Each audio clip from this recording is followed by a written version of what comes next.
Welcome, ladies and gentlemen. We're here for another podcast episode of the weekly show of the Anime Leader Podcast. We're here to talk about why To the Band Sacred Beast is a good show, and whoever says it's wrong, you are wrong, because it's not a bad show. So I'm gonna say that because nobody could correct me right now, since I'm the only one talking, and you guys will be the only one to hear me. So let's start the show. And yes, I'm here. I wasn't supposed to be here, but life happens. The life of the entertainment industry is cutthroat. That's all I'm gonna say. For people to know behind the doors, I'll tell you. But other than that, let's start the show. Let's have a good night.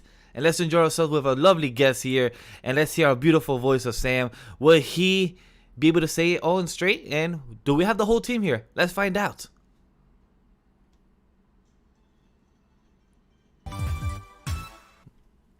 Ladies and gentlemen, welcome to another episode of the Anime Lately podcast. I'm your host, Sam the Manga Man. And here with me are my Botakus. Introducing first, he is the CEO of the Careful for Spoilers podcast network, the host of Careful for Spoilers' new show, Villains, founder of the No Anime, No Life Facebook group. He is JB, exclusive, the incredibly talented James Barnes.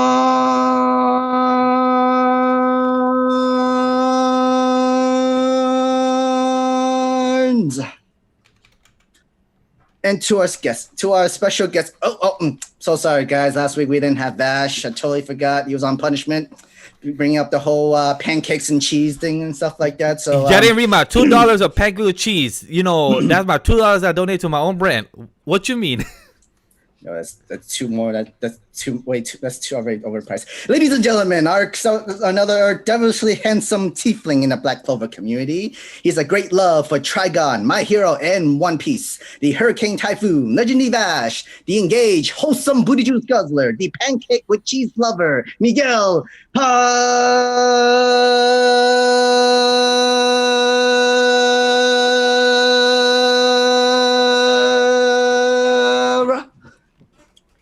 And now, finally, our special guests, the dynamic duo that started their brand in 2015. Yes, younglings folks at home, they were anime fans way before the Demon Slayer anime era. 3 years later, the team got together, created a home for Black anime lovers, throw hands on some hot anime takes, current events like no one ever. They've lived the good old days of Kids WB, 4Kids, Toonami, after-school cartoons on weekdays and Saturday mornings. Got good heads on their shoulders. They're unbothered. The villains that purchase the fathers. Scream for the anime podcast, Unbothered, Mike and Senae, your monsters!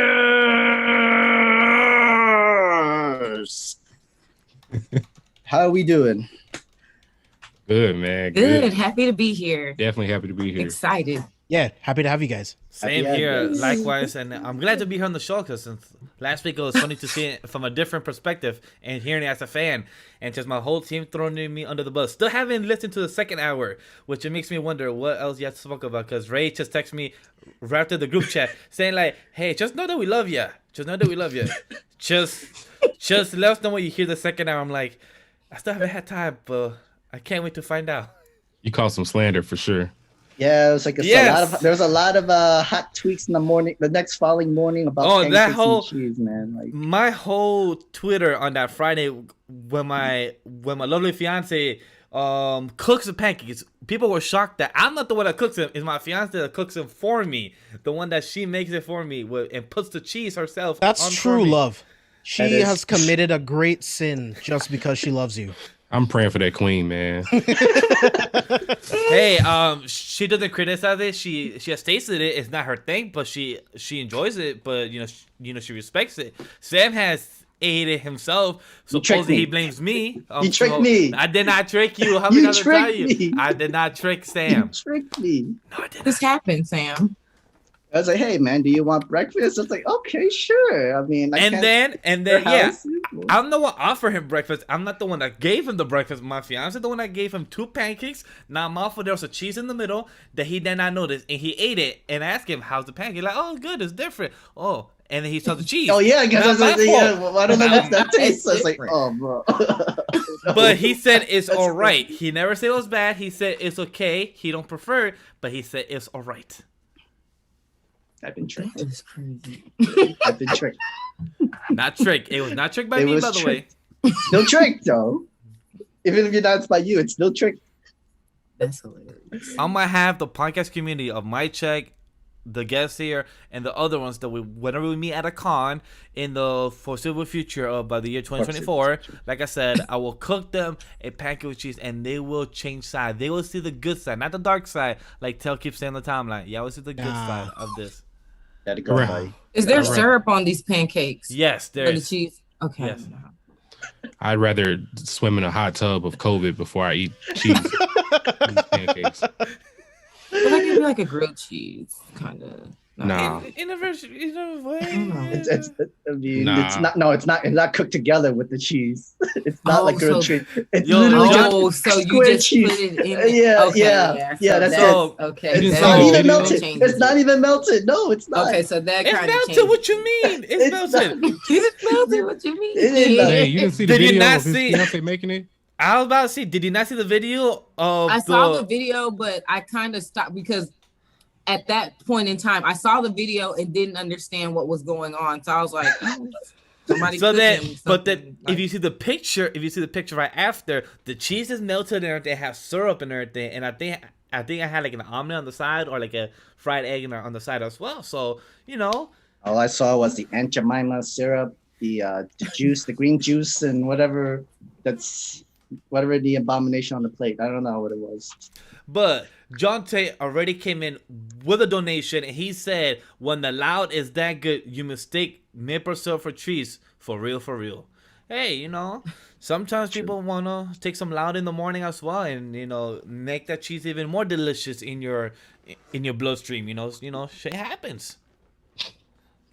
Nah, bro. Nah, bro. We already have I'm two not- guys I'm not who rolling. made pancake for breakfast, Ray and Tara. So, Mike and Nate, do you have your own dish that people might find weird, like your own type of Weird dish. eggs of ketchup, on your own I type don't of find dish? that weird. I know, but Yeah, some it's people not. do. Some people do. So, I have but some weird stuff. tell us, what's your weird food dishes? One thing. Okay, so one thing I feel like people do this. It's kind of common, but ice cream and fries. Okay, yeah, I've seen that before. It's Okay, like I- as in milkshakes and that sort of thing. Yeah, Yeah. I'll do I've seen that. The older I get, though, of course, fried foods and ice cream is not as Not as same much, anymore. but right, you get it. Yeah. What's another? Well, you know what? That might be the weirdest thing. No, Yeah. the only thing that I ever catch slander for eating is pineapple on pizza. That's literally No, it. there's a lot of debate for that. I don't Yeah, mind it. it's just not for me. It's not bad. It's not bad. You do it with Canadian bacon though. I do it with pepperoni and regular bacon. Actually, yeah, you do it then- different than me. I do pineapple with chicken and like Canadian bacon. Hawaiian version kind of pizza thing. Kind of, Yeah. but I just do a little more because I feel like the pineapple by itself with cheese, I feel like I don't fuck with, but I need some extra protein or like extra stuff on the slice Extra or pie. Yeah. So I just can't do sweet and savory like with anything, so it just doesn't work for me. I respect it. like Yeah. what I experienced last week with Loud, and with some vanilla ice cream with a hot brownie. Ooh, that I mean that hits the sounds spot. good. That sounds really good. But like that Yeah. hits the spot. Like the hot brownie. Can I have that before? Can I have that rather than the pancake and cheese then? I'm all for it, but you're gonna have to take the Loud though, because that's what you have to do first, Sam. And you rather have edibles. I will dip almost anything in ranch. Almost anything. Yeah, we're here. The Pizza's the only thing I won't dip I'm in there. 50-50 on that. fruits are the only thing I won't put in my ranch, but I will Yeah, pretty much dip wait. anything. in I ranch. would never. Yeah. That would never come in my idea to ever come up. Yeah, it has to be appropriate for ranch for me to do it, but I do like ranch a lot. Like For I'm me, okay with it's- like it's like veggies or like maybe like chicken nuggets or something like that. That's okay. Like For me, it's barbecue sauce. I'm a big fan of barbecue sauce. Like I like barbecue sauce with barbecue sauce with my pork chops, my chicken, my steak. Like, I will find yeah, better some than way. anything. I will find somewhere or another to some way or another to incorporate barbecue sauce into my meat dish. I'll try to find that because I feel like barbecue sauce just is so delicious. Like you can't go wrong with it. But what sucks is that my fiance doesn't like it, so I have to find a way for her to like it. More So I have for to you. It's more for me, but I can't just cook for myself. You know, I have to cook for my partner too. So I have to find some way to feed her and feed myself, but not to make the barbecue sauce fully that flavor. I have to add oregano, adobo, you know, to change the flavor and not feel too barbecue saucy. I feel you. That's so funny. That's so funny. But yeah, guys, welcome. Steve asks, as you can see, pancakes it's not and ranch. Oh God, no. James, that's what Definitely. Steve asked. Okay. So I was just replying to that, but definitely not. Not pancakes and ranch. No, that doesn't work for me. John, tomato, is tomato a fruit or a vegetable? I see it as a vegetable. I say vegetable because It's actually a fruit.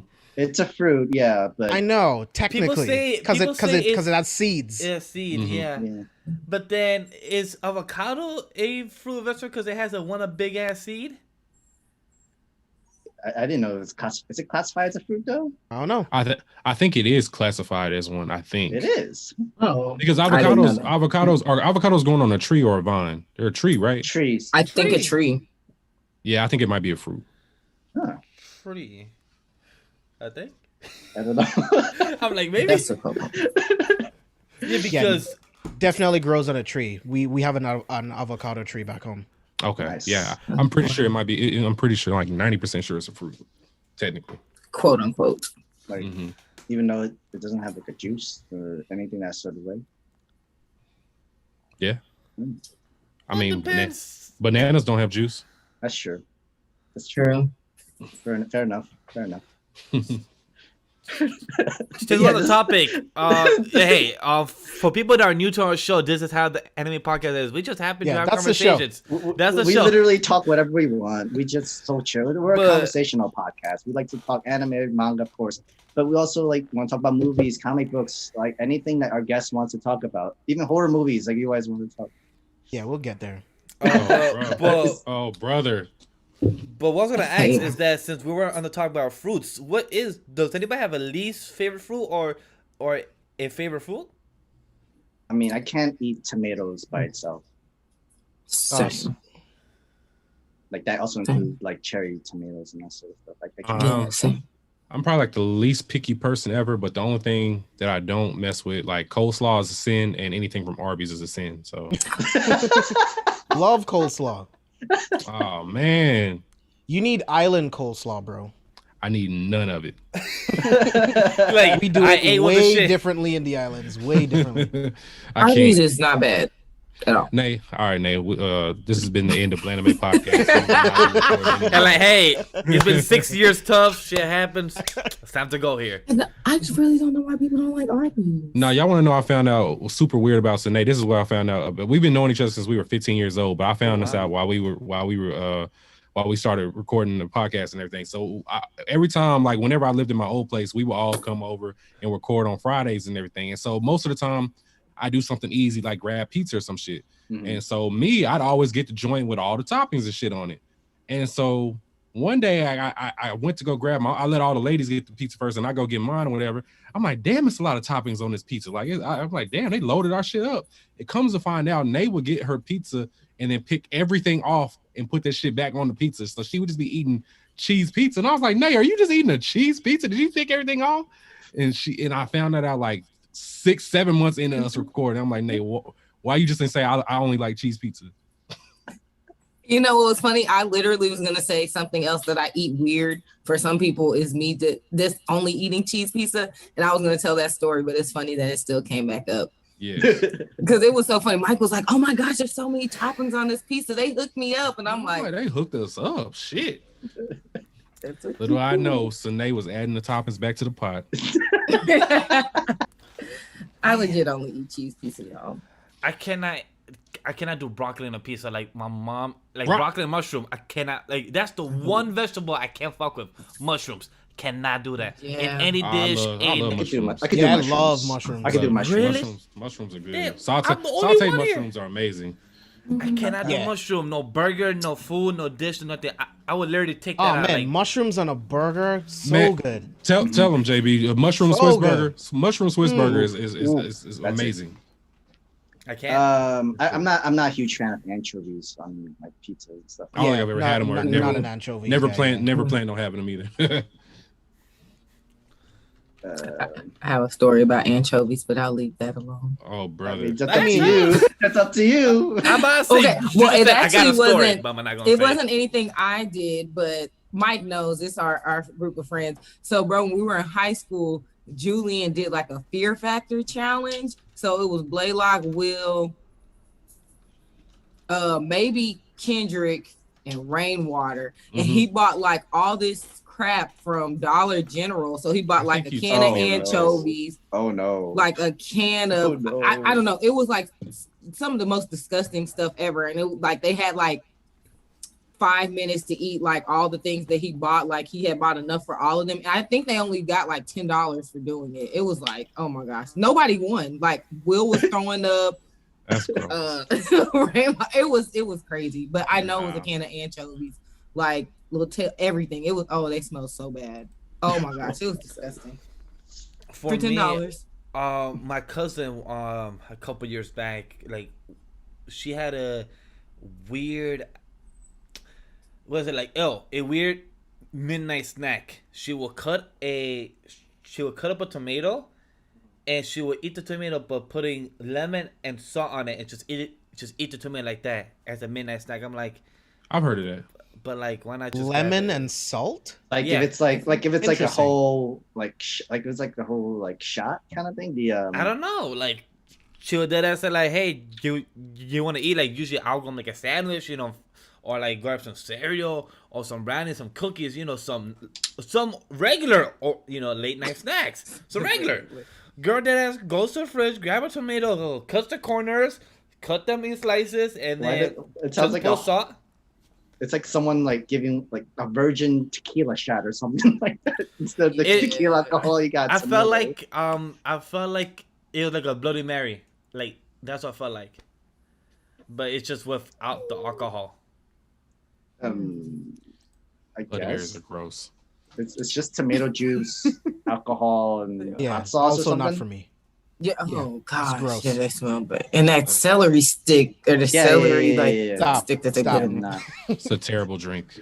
I never like it. I tried it once, but like, nah, this ain't for me. Like, I heard they're good for hangovers though.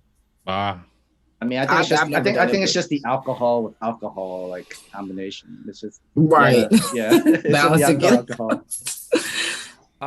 Mike's face. Chat said, "What's your favorite alcohol to drink? Do you guys have a top tier, like your bottle or your favorite mixed drink?"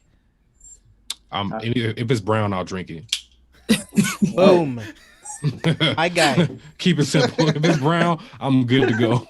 I'm crying. I like Malibu rum and Coke or Malibu and pineapple juice. So like that is my go-to for everything. Like anytime, I'm bringing a bottle of Malibu wherever I go.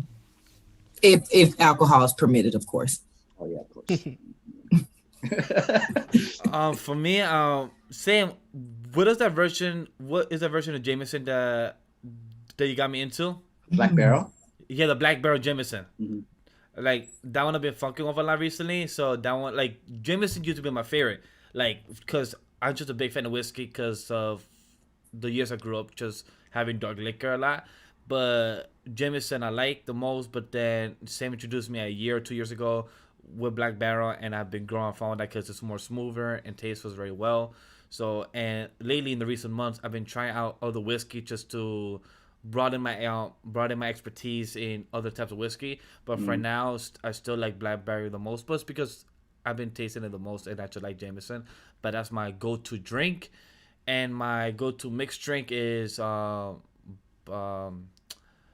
think it's Black Label. No, is that Black? No, Jack Daniels with Coke. It's just a little nice smooth drink.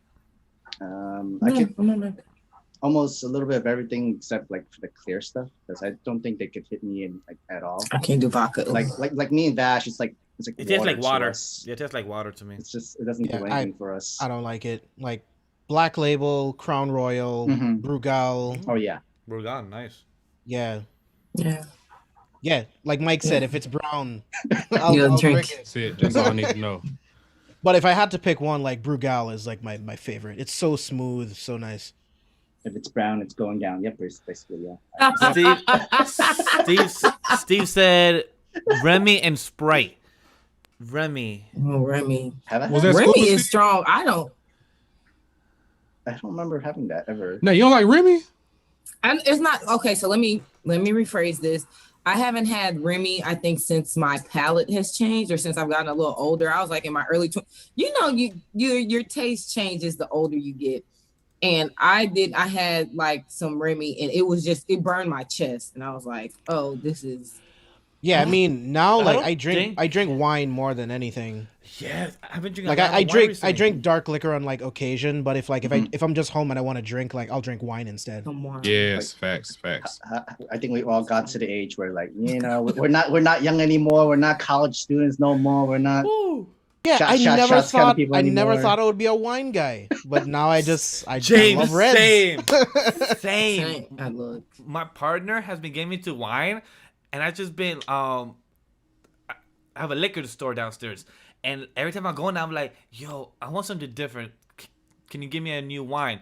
Can you give me a new champagne? Like, I just want to like have different experience and broaden my style of wine in there, because like I used to just get the same one.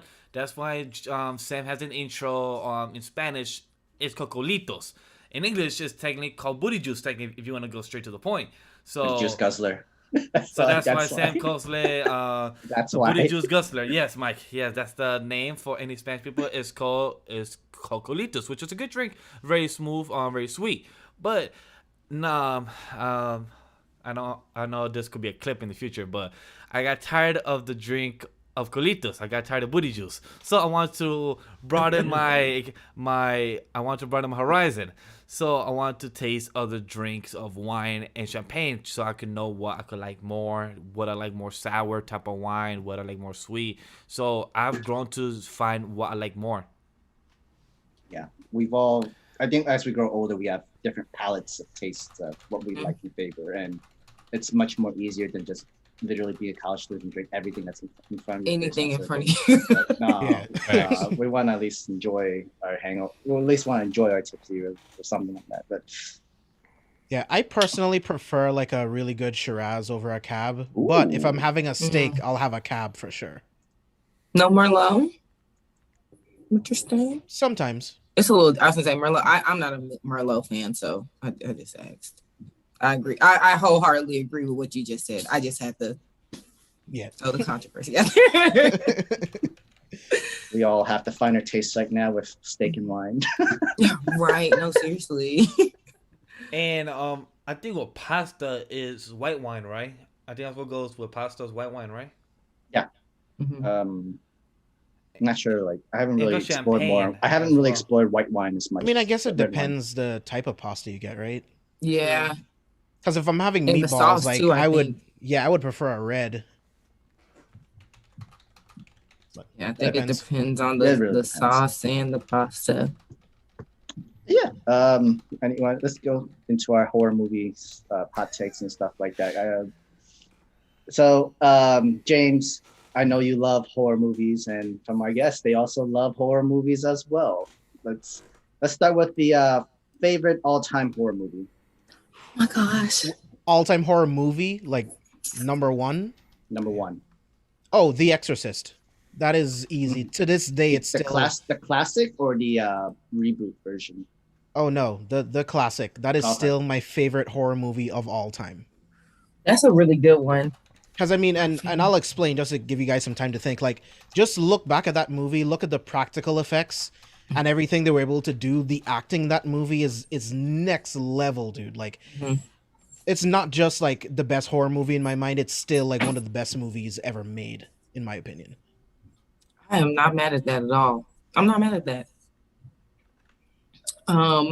My favorite horror movie of all time would be Hellraiser. Ooh. Okay. I think Hellraiser is the first one. I've watched all of them, but Girls, bloody the here. First one. All right, girls, bloody Yeah. out here. I I love horror movies. Yeah, Hellraiser is definitely probably my all-time favorite. Pinhead is like one of my favorites. So is that your favorite slasher then? Yes. Nice. Yeah. Okay. He is by far. I was gonna say he's probably one of my favorite characters in film. He like the guy. He's just. I don't. It's something about him. It's if who's all seen Hellraiser? JB has, but has anyone else seen Hellraiser? Okay, Sam, you have. It's a classic. Yeah, it definitely is a classic. It's a classic. And Pinhead, like he was great. He was one. Like I don't know. I always like the antagonist or the villain in movies. So I was just like drawn in to him, and I absolutely love Pinhead. I love Hellraiser. Definitely my favorite horror movie. My favorite slasher is Michael Myers. I'm not mad at him. It's just something about like the blank eyes and just the lack of anything that just gets to me. And especially with like the 2018 Halloween, like I thought that was a really good return to the genre. Yeah, it was. To the original. And Halloween Kills looks great. And then I can't wait for the third one. So it's looking to be a really good trilogy. Yeah, it definitely is. Did Rob Zombie come back into? He did 2 of them. He died. I was gonna say because he passed away. I don't like his Halloween movies. Like the first one's okay, but then the second one goes like really like way off the rails. He is very like extra. Well, he's passed away now, but he's very extreme. I definitely like. No, right? I was trying to go there. What movie is that? I can't. I'm having a blank right now. Because I can kind of agree. I kind of see where you're going with that, JB. But some of his other, he didn't do The Hills Have Eyes. I'm having a blank right now, but I'm gonna look it up because his style is just kind of different. Mike or should he's not a. Oh, not. I don't think Mike is a huge horror movie. Well, no, I do like horror movies. I'm just not a stan like Nate. Yeah, that's okay. Yeah. I think my favorite horror movie, it's tough. So it would be between the 2 It movies, the Conjuring series, and Get Out.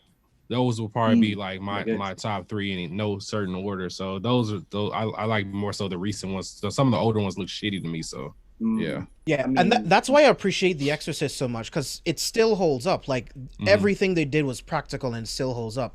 It's still scary. You brought up, you brought up the Conjuring movies. Like those movies are amazing. Like Conjuring 1, Conjuring 2. I think Annabelle Creation is just as good as 1 and 2 for the Conjuring.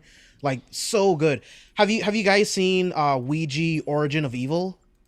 No. I've seen Ouija. I don't know if it was the Origin of Evil. Is that the one that released in movie theaters or the one that was on Netflix? It released in movie theaters. Okay, so I remember that one. I watched Ouija on Netflix, but I don't know if that was the one that was actually released in theaters, if that makes sense. Because I think that one was made for streaming, I think. Okay. But Ouija Origin of Evil is like really good. The first Ouija is not great, but the sequel, oh man, like that's really good. So if you like the Conjuring movies, I think you'll dig Ouija Origin of Evil. Did you like The Nun? Dog shit. It was dog shit. Okay, I was making sure because I was like, I didn't like it. I went to the movie theater and I was really disappointed, but a lot of people were. Yeah. Yeah. It got so bad. Once I got to the third act, I started like laughing out loud in the theater. Like it was so like ridiculously terrible. It was really bad. It was really bad. I was so mad when I left that movie theater. I was like, wow, this is pretty shitty. And Valak is such a cool demon, and then they just ruined it in that movie. It was horrible. So what I was gonna add, I'm not a horror fan. I'm not in the horror genre like James and Nay is, because my brother traumatized me from the horror genre because of watching It, the original It, the 1972. Is that correct? 90 something. I think it might have been late 80s, early 90s. Yeah, I know it's definitely 70s or 80s. I know it's definitely 90s. Well, it's definitely 90s. Is 90s? Mm-hmm. Okay. Yeah, the original 1990, November 1990. All right, so my brother made me watch that on like 11 at night, and I watched that. I couldn't sleep for a month. That shit scared me. Which is funny enough. I'm not scared of clowns. I'm just scared of that one specific clown of back to when I was a kid. But he traumatized me with the horror genre and everything. But over the years, I got comfortable to watch Conjuring, and more thriller slasher films more than the actual horror type of suspenseful type of films. For me, yeah, I'm not a huge movie buff, but I know back in the day, like I remember movies like Saw and like The Ring. Like The Oh Ring my gosh, The Grudge. Like I could not use the No. bathroom because like I bought, and this was back when VHS was still a thing, and you actually have the ring tape, and the whole point of it is that you watch the tape you tie in 7 days. I couldn't use the bathroom for a good long time. That's so. For me, what I did enjoy it was the scary movies. You know, those are so enjoyable, like great comedies, because those were like, you know, and as raunchy, you know, films that makes fun of the genre. And those films I like. Mm-hmm. But, I just haven't seen Scary Movie 4 and 5. I think that's where they stopped. But I I have think seen it went Scary Movie downhill after 2.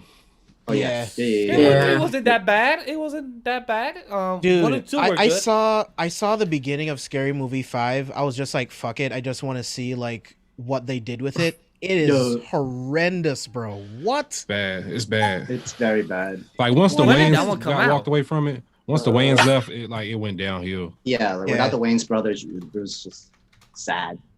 It was sad. But I like what John brought up in chat. Would you consider Attack on Titan a horror genre? I Yes, definitely it is. would. But It I does- will yeah, put it it. is. I'll put it in the subgenre of thriller. I wouldn't put it in the actual Huh? horror. I'll put it in the thriller side or Yeah. suspense thriller, like right there in that slash. I mean, it's also psychological too. Like Yeah. It's Yeah. definitely all of those subgenres of horror for sure. Yes. Yeah, Mhm. definitely. That's a good one. I remember back then it was also like not the something about Emily Rose. The Exorcism Exorcism of Emily Rose. That was Oh good. man, I actually saw that. I keep seeing the trailer. It keeps freaking me out every single time I'm watching that. That's a good. Like, Y'all, So, I'm- I'm Go ahead, so go sorry, JB, because I just thought about this. This is one that you guys can watch. JB, I don't know if you watched it already. It's called The Autopsy of Jane Of Doe. Jane Doe. Oh That man, I think I remember movie that. is I think I one of remember the that. best. That is a great horror movie, and it's like an indie film, and so many people have not heard about it or watched it. It is legit one of the best horror movies I've ever watched. Like top to bottom storyline, the scare factor, the jump factor, everything. It was so good. Oh my goodness, it's a really good horror film. yeah. My girlfriend and I were just randomly on Netflix, and then we saw it was like, all right, we'll just watch this. I guess The Autopsy of Jane Doe, and then once you get into it, it's like, this is really weird, bro. Like this is pretty good. Yes. Oh my gosh. And even the ending, like I was actually not mad at how that moved. Like it was really like a full circle. And that's so hard to find in horror movies sometimes. For it to actually be like from top to bottom, everything makes sense. There's no drop-offs or no weird endings or slow beginnings. Like that movie was really good from top to bottom.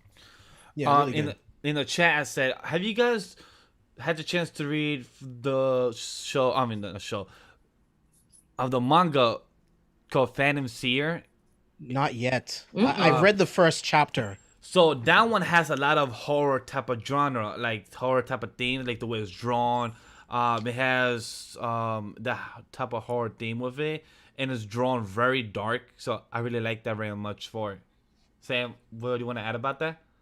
The artwork is actually definitely creepy. The story is actually really good. It holds up really well.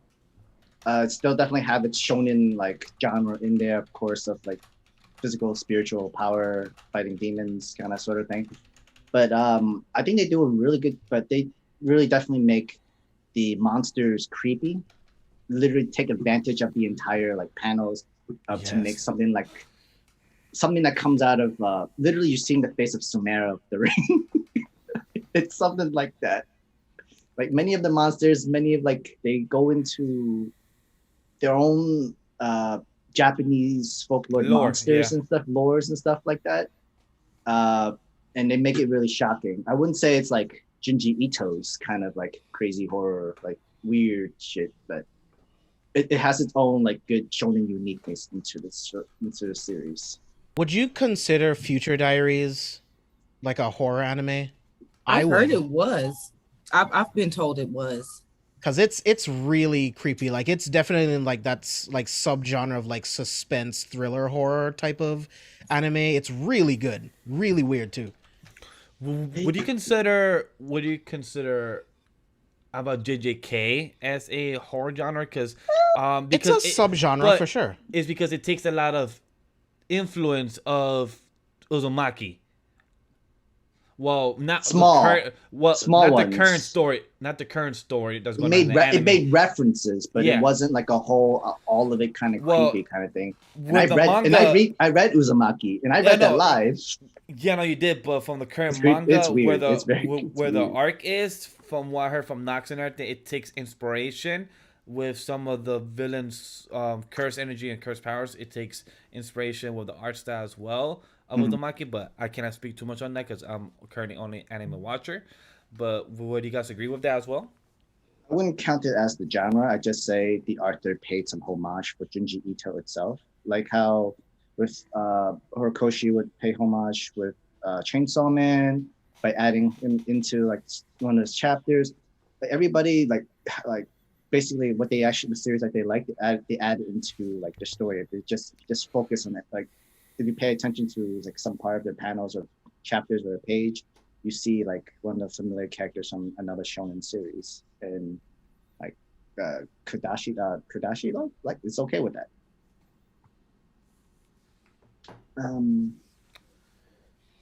And how about you guys, Nay, Mike? How do you guys feel about that?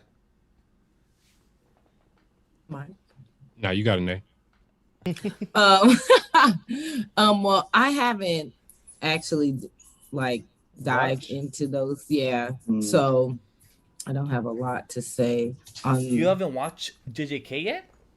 Oh, not JJK. I thought we were talking about. Okay. No, we were talking JJK. Well, Yeah. with JJ, I don't really see. I guess like JB said, kind of some of the.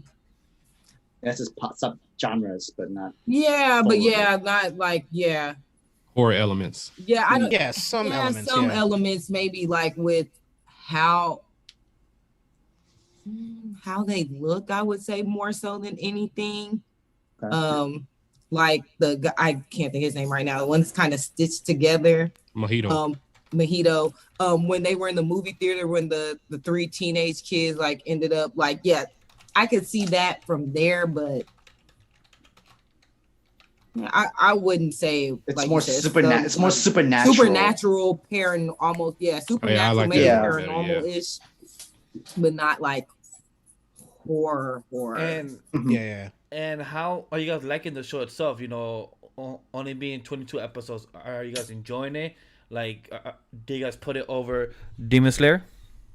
Yes. Oh, by far, 100%. by far, it's beautiful. It looks amazing. It looks so beautiful, and the storyline is just top tier. Like honestly, I feel like they haven't missed in this season. Every episode has been good. Yeah. Great, honestly. I 100% agree. James, have you had a chance to watch it yet? I only watched the first 2 episodes, but finally. I have free time this weekend. Like after whenever we're done with the manga reviews on Sunday, like I'm gonna binge like all of it. Oh, it's so good. I really like the characters. Like, it really makes me want to know more about the power system of curse energy, about the domain expansion, and like Gojo's so powerful. Like the way, the way Mappa designed this man, it just makes it like, yo, this must like straight up facts. Like this man must be the most hottest man in anime. Like the way they just draw his eyes, like just the hair and everything, like the way it looks and everything. I'm like, yo, Gojo looks too fine in anime. Like, yeah, really put too much detail in this dude. Definitely. I saw this tweet on the timeline that said that Mappa's animated Gojo with the pen in one hand and they meet in the other hand. Crying. That's how much they enjoy drawing him, basically. I mean, man. Yeah, I'm not gonna spoil it, but yeah, that the 2 episodes ago when he did the redacted, then it was beautiful. It was just beautiful to see. That Yeah. fight, like you said, I don't want to spoil for James as well, but Yeah. the fight between Todo with Yoji against Oh. I forgot what's The his or her little- name. Its name, yeah. Yeah, Its but name. that match, like that animation, Hinami? and like the teamwork, Hinami? like Todo Hanami. throughout the 22 episodes, I would have to say Todo I think is my favorite character. Like he's just fits so perfectly with the way he speaks about my best friend and like those flashbacks within a flashback. It's just hilarious. It's just the way it's done throughout that episode where he's like, wait a minute, let me think about it. And then I love how the anime tells you 1 second pass only throughout this whole conversation inside his head. Like those type of moments, it just makes it Todo. I think is my favorite right now so far. Throughout 20 episodes, Todo's my favorite. See that? I can definitely see that. I do like the amount of comic relief. I feel like they have a nice balance of everything. There's a nice balance of comic relief. There's a nice balance of the fighting. The choreography in the fighting is amazing. As you stated, like I'm interested to kind of learn more about the power scaling. And I feel like I guess some of it is based on Sukuna's. Sukuna, yeah. It's based on his curse. Yeah, so I which is kind of dope in itself to know that their power system is kind of based on one energies. So Ray told us about this. Like the entire world of JJK, the power balance is actually the most like fair, actually like one of the best compared to all the animes. Actually, it's like the most well balanced power scaling you've ever had in another series for sure. Yeah, I'm really excited to get into it. Like really get into it. That's why I wanted to binge it. Like I know like when something's gonna be good, like I know I'm gonna obsess over it and I can't wait week to week. So I like to let stuff like build up a little bit. And then you'll accidentally just catch up to the manga like that. But real quick, John, to answer your question, like I just feel like shonen anime just like I think they stick to their formula and they don't really branch out into like other like subgenres in anime. They stick to what they do, which is just like the action where it's just like you have the character that wants to become the greatest of whatever it is in their world.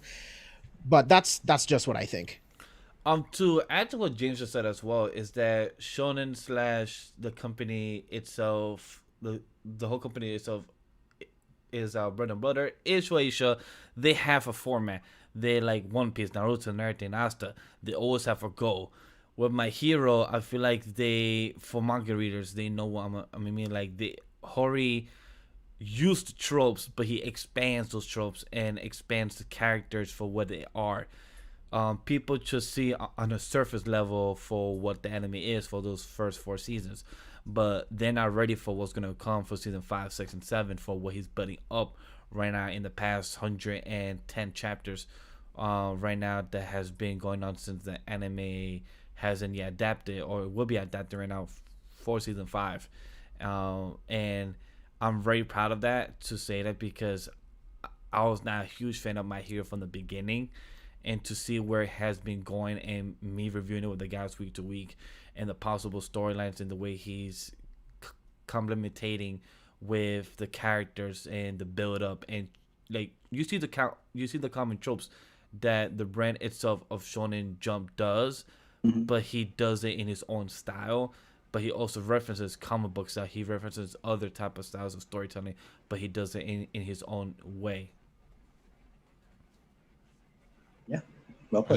I just want Nate to catch up and be current with My Hero. Oh, Mike, you also read My Hero? I don't read it, but I do watch it. I'm an anime heavy. Oh, yeah. Oh, okay, cool. I was about to ask you a question. Like, so what do you think so far?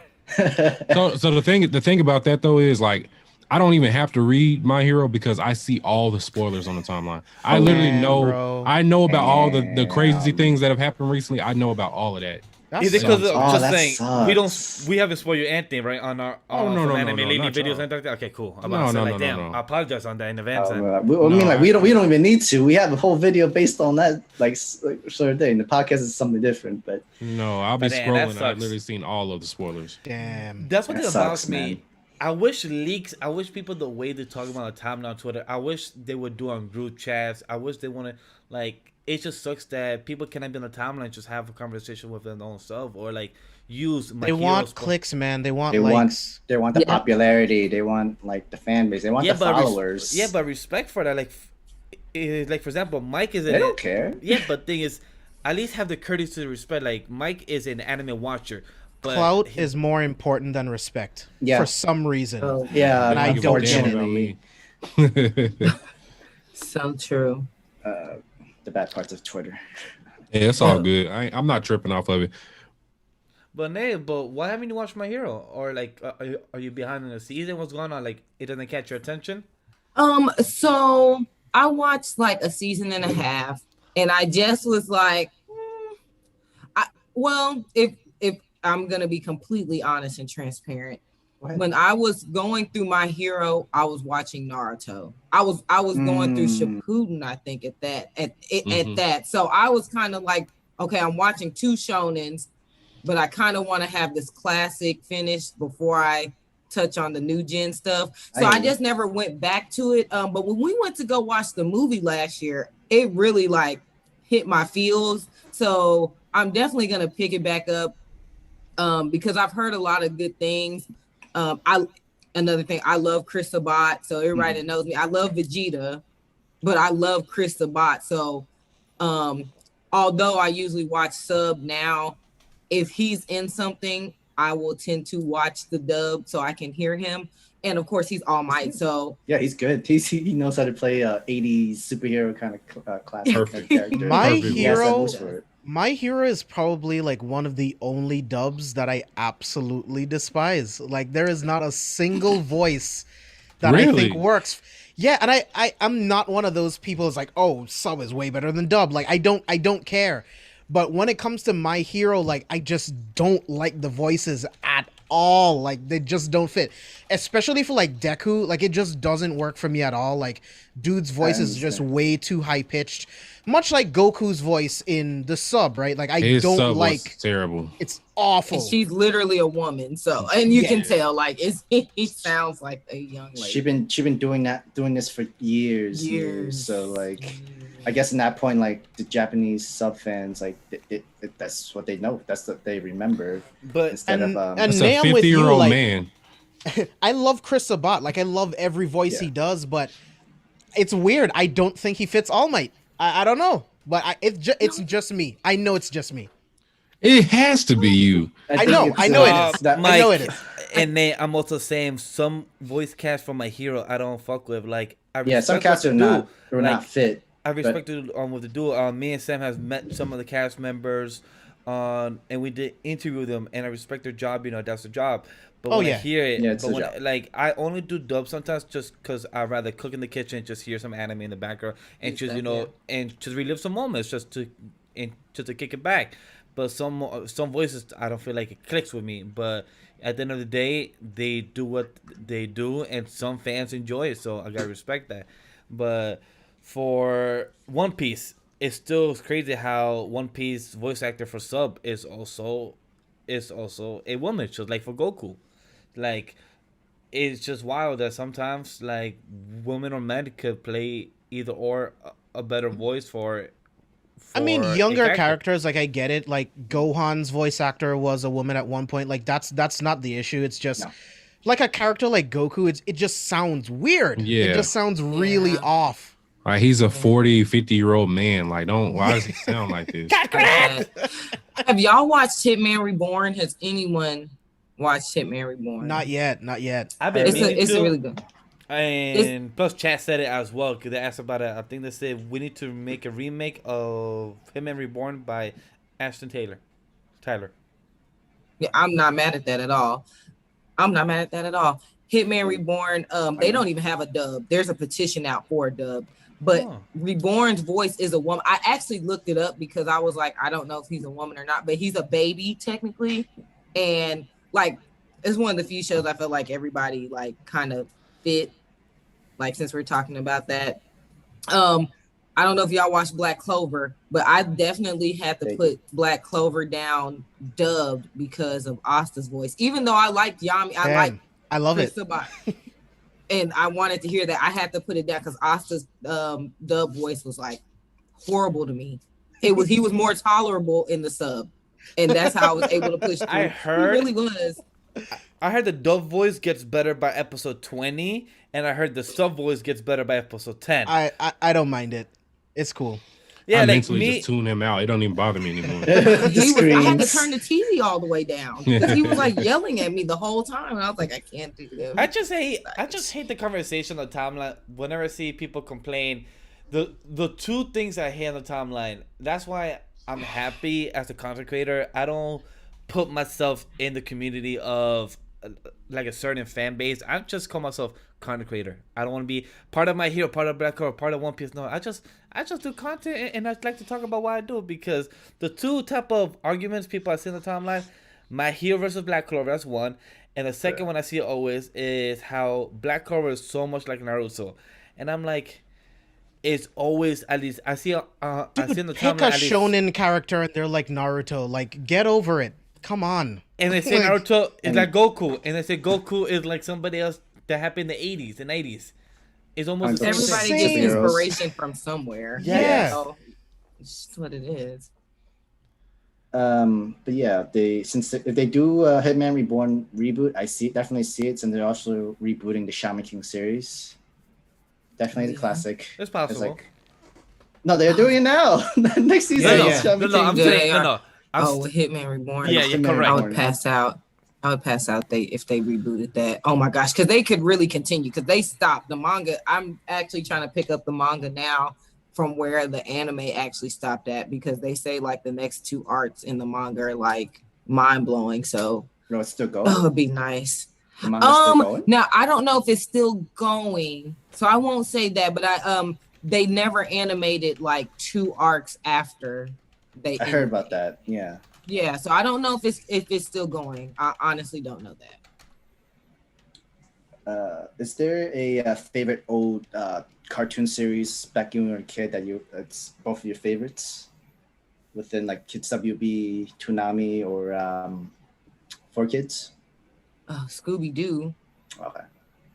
A agree pup with that. named Scooby Doo at that, because I'm still watching that on Netflix. I'm rewatching it on Netflix. Fuck Scrappy. Mike. Any cartoons? Oh, there's so many. Never mind. I'm not. Yeah, gonna go there. yeah, cartoons too. Wait, cartoons. Say cartoons. From that like did what? one Saturday morning. Oh, that we used to watch. Cartoons, Teen that's Titans, Static seven. Shock, Courage the Cowardly Dog. Oh, Gargoyles. I watched all of Damn, them. that's So that's old school. yeah, Oh, yeah. Gargoyles. Love Yeah. gargoyles. yeah, I definitely watched all of them growing up. So yeah, SWAT you can Cats. really name it. SWAT SWAT Cats was my show. I actually do remember that a little bit. Captain Planet. Oh, Can't plan it. Yeah. Can't plan it. He's a hero. Street Sharks. Street Sharks. Street Sharks. You Let's talked go. about that, and that's I love still Street kind of like, I love Mummy's- Street Sharks. Mummy's Yeah. Alive. Mummy's You're alive. alive. Quick oh question. yes, Mommy's a lot. So good. So Quick good. question, since we're on the topic of cartoons, John, I saw your donation, but I will get into it in a second. How do you guys feel about about our girl Lola transitioning from the Space Jam? How do you guys feel about that? Because that to me is stupid. In no lie, that to me is stupid. So I remember people made fun of Space Jam movie, like a lot. It was just a guilty pleasure movie that I enjoyed, like, as a guilty pleasure, but everybody makes fun of it online and Twitter. And now when the whole new Space Jams 2 coming out and all the characters looking different and stuff, everybody wants to complain when nobody really liked the first Space Jam movie. I mean, It's like, Who? This is- people this is the hated the thing, first right? Space Jam. Yeah, but people hated the Space first- Jam. I've never heard that. Sam, I who you love speak the to? Space Jam movie. Sam, I'm sorry, Oh, but who everybody did you knows speak that. to? And what timeline did you see? Because I have never. I still heard have the anybody. CD. I have. I had the I have the VHS. cassette. I had the VHS Yeah, too. me too. I had the VHS too. I'm Dang. talking about the soundtrack. Yeah, I still have the VHS too. Yeah. But I I- mean, I- I don't get all the crap on Twitter. Lola Bunny does not need to be sexualized. Period. No. That was something they did in the 90s. That's just what they did. Mhm. It's a new time. It's not needed. I don't see what the argument is. It's really not that big a deal. It's not, but the way people said it, like on the timeline, and the way it was trending about people are furry, but also it's because they said, "Oh, we're not trying to sexualize her and everything." But I'm like, you can still have her look the same, just change the Jordans. I mean, change the outfit. I mean, if she looks the same, she's being sexualized because they don't do that to Bugs Bunny or any of the other characters. So why do it to Lola Bunny? True, yeah. Like, just don't do it at all. It's perfectly fine. There's a lot of cartoon characters. I actually didn't think that was a huge difference in her look. I felt like they did a little bit with her face and they made her clothes a little bigger. Yeah. I mean, a little bigger? I think you need to look at a side by side. Because in Space Jam she was wearing short crop tops. She had on and short shorts and a crop top.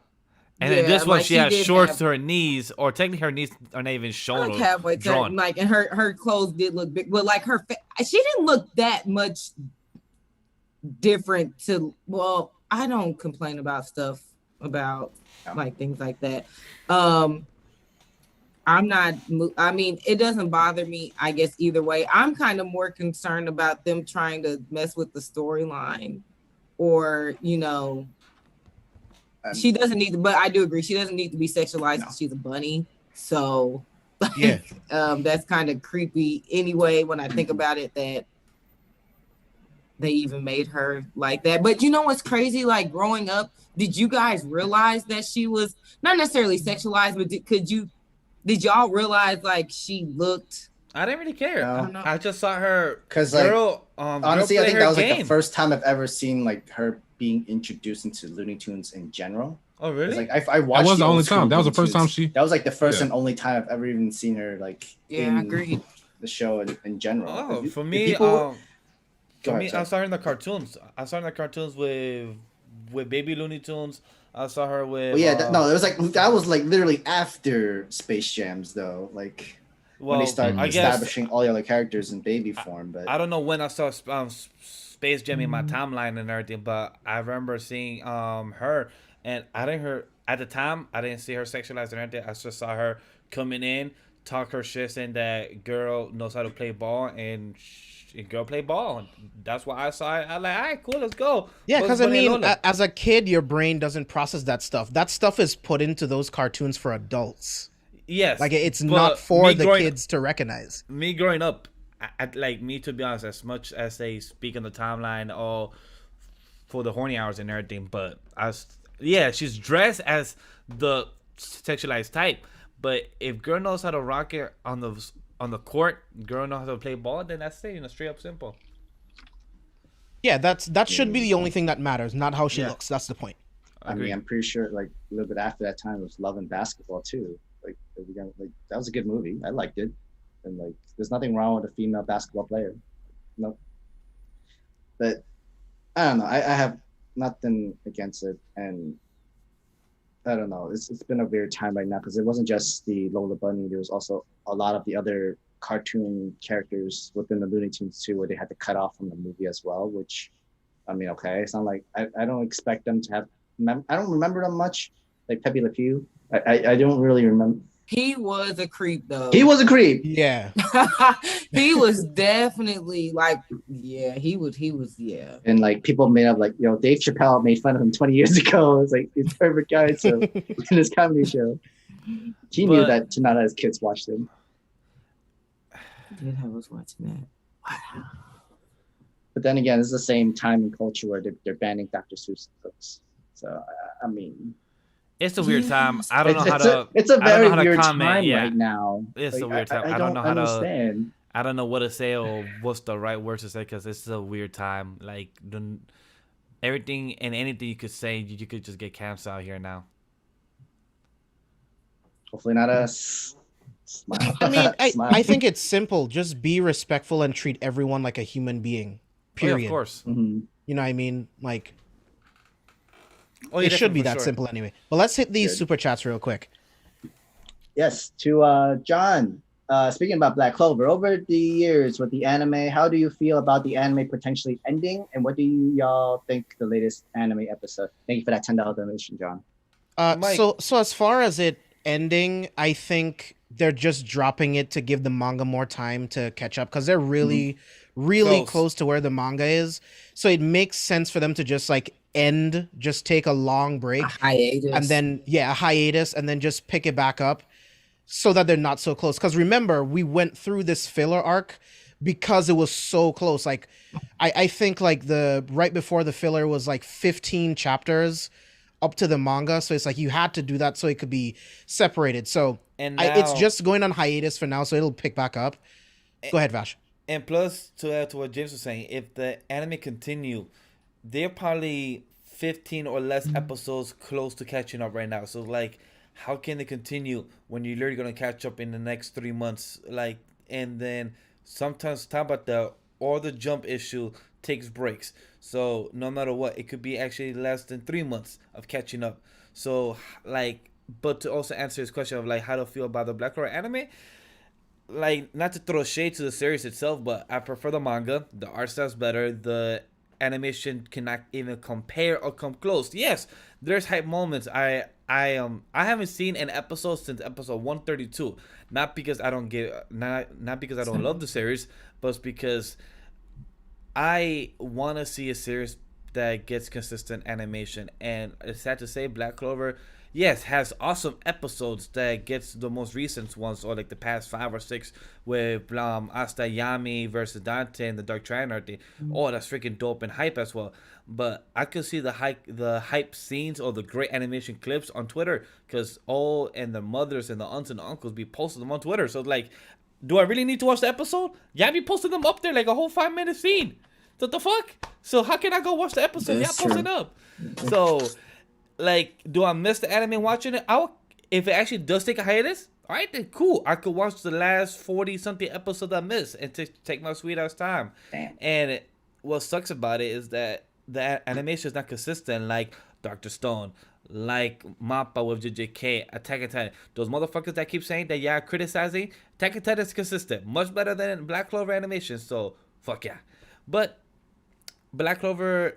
I will say, right, like all of the fight with Dante, all of that stuff, like the animation is top tier, bro. Like it looks so good. It did good from That's good start to to hear. finish. It did good from the moment it starts. Now, one scene... In my opinion, Alright. yeah. I'll tell you in I 3 mean, there's months by always the time going I to watch be it. low frames.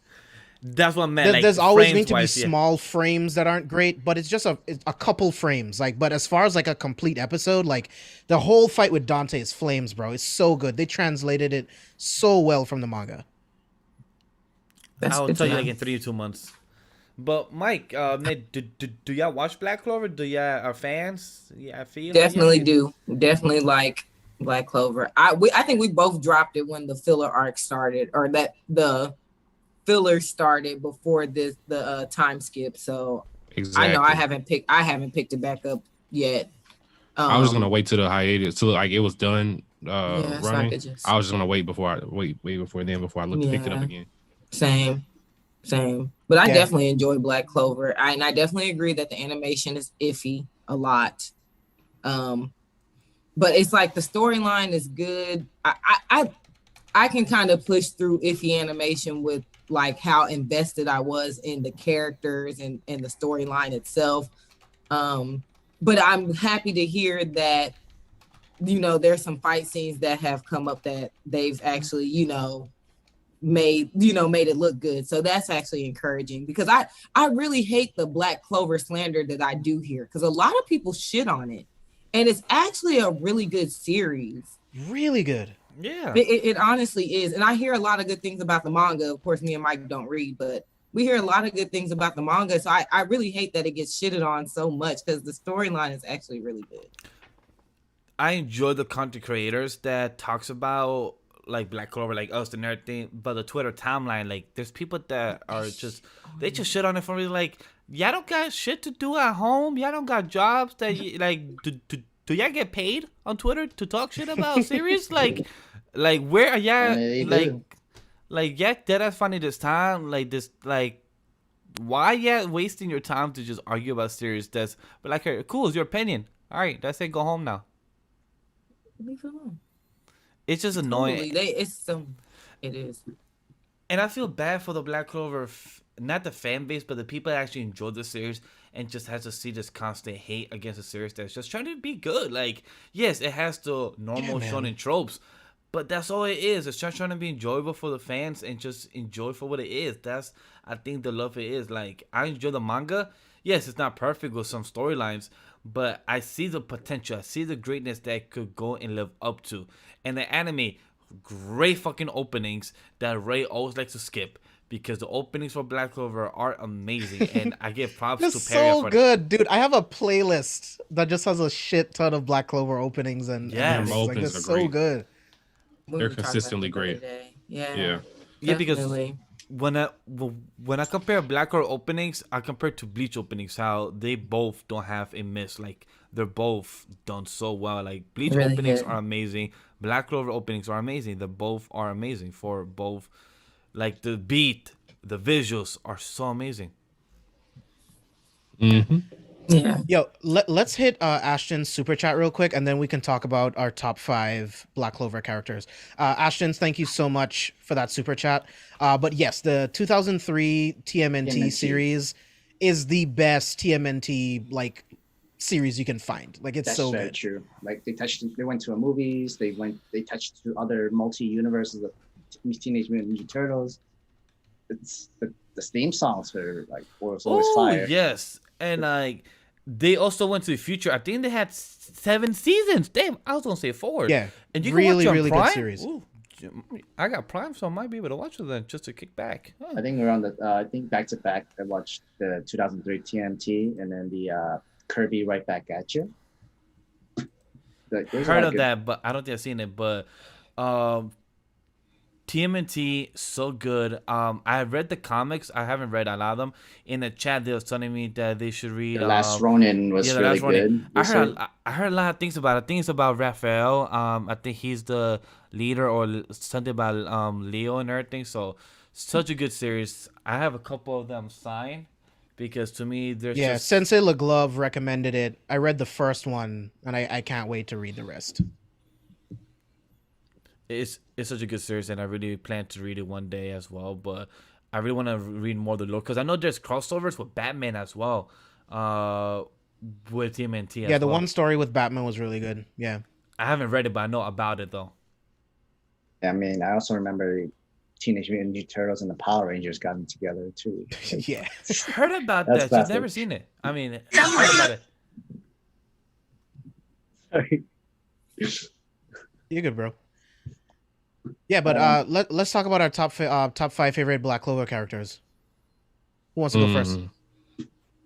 Go, Nate. Go, Nate. Go. I'm super excited. Okay, so I will go Julius, the Wizard King. Okay. Full spoiler if you guys don't know by now. Before the kid thing, for the time, for he lost all, like, became like a 12-year-old again, whatever. Definitely Julius.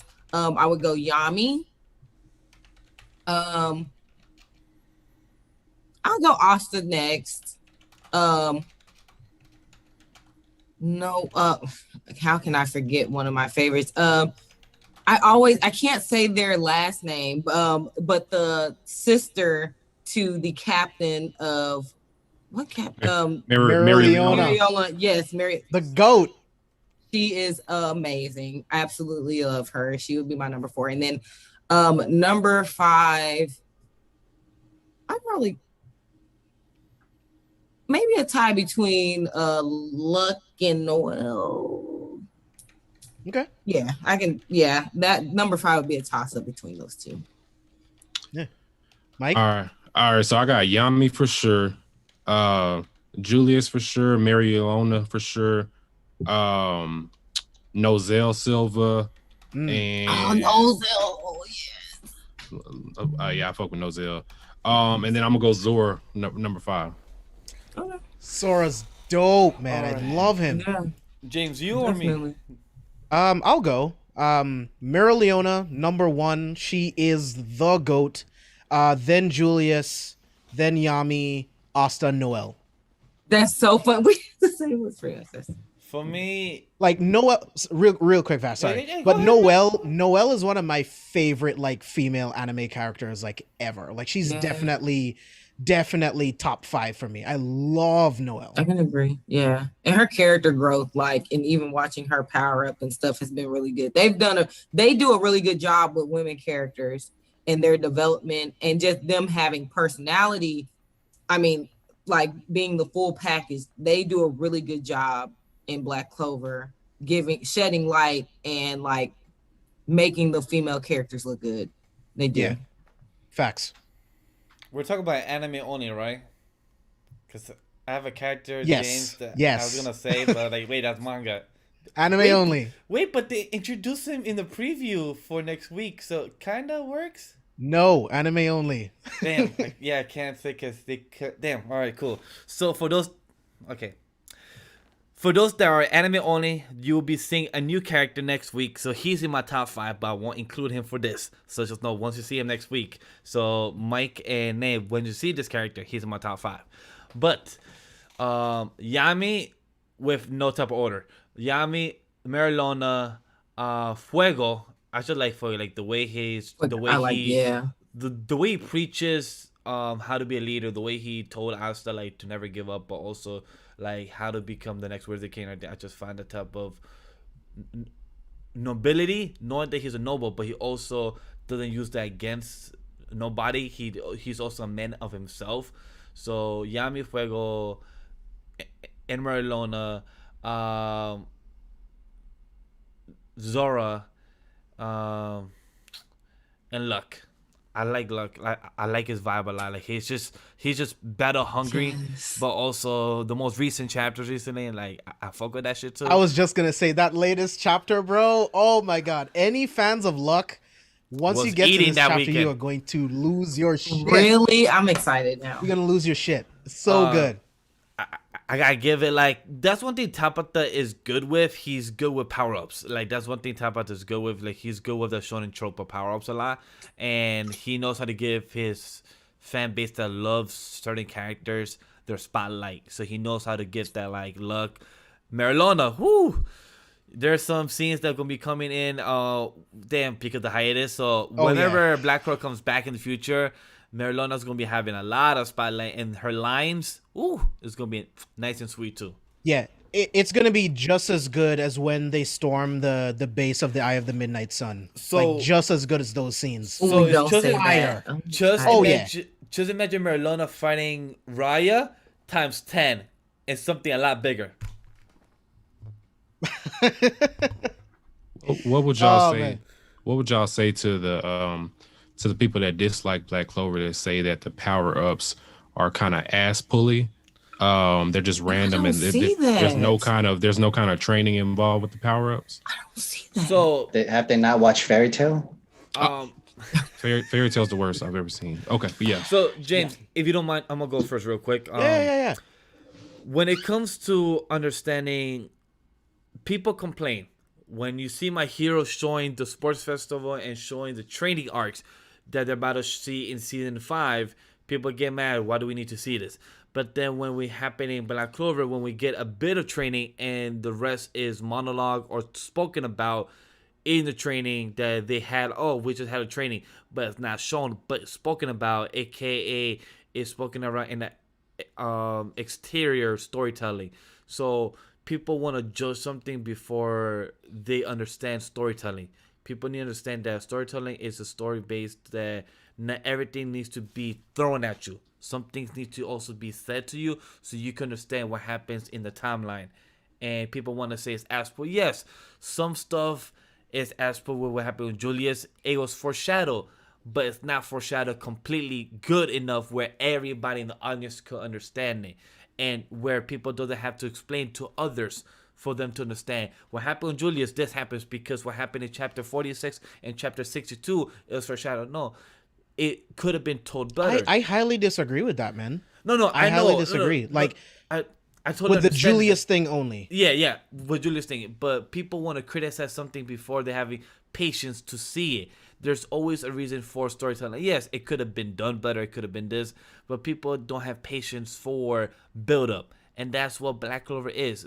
Black Clover is what me and Ray and James have said it in our reviews all the time, that Black Clover plays the shonen tropes, but plays it in a way that is not like Hori, who expands it, but top of he plays it paint by numbers, but in a way where he plays homage to the predecessor, but does it in his own style.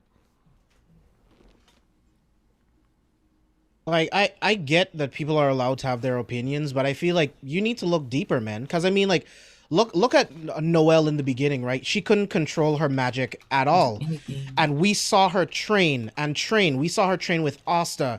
We saw her train with the underwater city.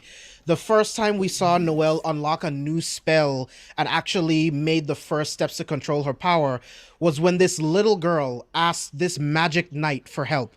And with those heightened emotions, she unlocked a new ability. I don't think that's ass-pully at all. We also had the exam to pick the Royal Knights. That entire arc was all training to unlock new abilities. The filler arc that we get before the time skip, all of that is training. So you do get to see the training. You do get to see how they use their magic to level up. So I personally don't feel like that's fair. Like, a lot of people learn different abilities in the heat of the moment, in the middle of a fight, much like Asa has done a million times. We've seen Yami. Yami pushes beyond his limits and unlocks new abilities in the heat of a fight when he has to. So we do see those moments. I don't feel like it's an ass pull at all. Unlike Fairy Tail, where the only explanation for a power-up is the power of friendship. It's like, oh, my friend is there and they need my help, so I just magically unlock a new ability. At least in Black Clover, we watch them train constantly, and then something happens that becomes the catalyst that actually unlocks the spell. Like in Fairy Tail, it's bullshit. It's just like, oh, friendship. So that's why I have this new power-up that came from nowhere. Yeah, I 100% agree with that, because Fairy Tail's trash. It's funny that you guys say that, because I go back to Hitman Reborn, because just for the record, that is definitely in my top 10. But Hitman Reborn is very similar as far as having a lot of training. And a lot of people haven't watched it, so I won't say I've heard people say it's very ass-pully. But if you skip watching the training of these characters, and then when you see them in a fight or in a battle, then it's like they quote unquote pull something out their ass, and it's like, well, you didn't watch the training arc or the training fillers to see why or how they were able to gain this new ability. Then can you call something an ass pull? Because I honestly don't get a lot of ass pull stuff from Black Clover. That's one of the few shonen shows where I do not feel like there's a lot of ass pull out of it, my opinion. And I binged that pretty quick. Like, that Black Clover was probably not like Naruto, at least. I feel like there's a lot of ass pulls in Naruto, since a lot of people compared the two. I feel like Naruto has a lot of ass pulls. It does. Again, does. I'm not gonna lie. With the last arc of Naruto, definitely that was a whole out of like, hey, I'm driving this, so you know what, I'm going this with down south and everything. I'm like, bitch, where the fuck was the foreshadowiness of this? Where did this come from? So to that point, like, Vash, you brought up the whole thing with Julius, right? That is definitely not an ass pull. They set that up from so long, telling you that magical items existed. Someone like Julius that owns time magic. It would make sense that he would use a magical item to store time over time. Like, that's not an ass pull at all. No. When they foreshadowed the first Wizard King, and when he created, like, they literally did the backstory of him creating that, and just because Julius found it, again, I totally agree with you. I did not see that as an ass pull. I legit thought he was done for until he popped up as a 12-year-old or 14, whatever he was. And I was like, oh my gosh, I did not think he utilized that tool that they flashed back and taught and showed us when they were showing us the first Wizard King. Because I almost was like, what is the point of this? Like, they're touching on this. I can't think of her name right now, but the sparrow, the little bird girl who was the first Wizard King. Yeah. So, like, I was like, okay, it came full circle. Of course, somebody like Julius, where they've showed that he was, I mean, he was an amazing Wizard King. He was very knowledgeable. It wasn't as fully. I can't believe people say that. That's kind of frustrating. Yeah, it really is, honestly. That's really frustrating. But with that, there's a perfect transition for this because there's another donation from our friend John Tate, and this is a perfect transition for her. Is since we're talking about character growth and characters arcs, how are you feel about from Eren of season 1 to where he is now in season 4 of anime only, not manga. Sam and James could talk about manga after in a non-spoiler way, but let's talk about anime itself. No. But let's talk about anime itself. Mike and Nate, go first. How do you guys feel from season 1 Eren of how people used to call him the crying bitch boy before Deku, now to him the one that's starting a whole war around the whole war right now? Mike, you want to I'll go go. first? I'll go first. I love it. Eren was just like another character to me prior to this season, and I didn't hate Eren because he cried and did whatever he did. Sorry. No, you good, Nate. It was just he was just another character to me. I didn't hate him. I didn't feel really any way about him.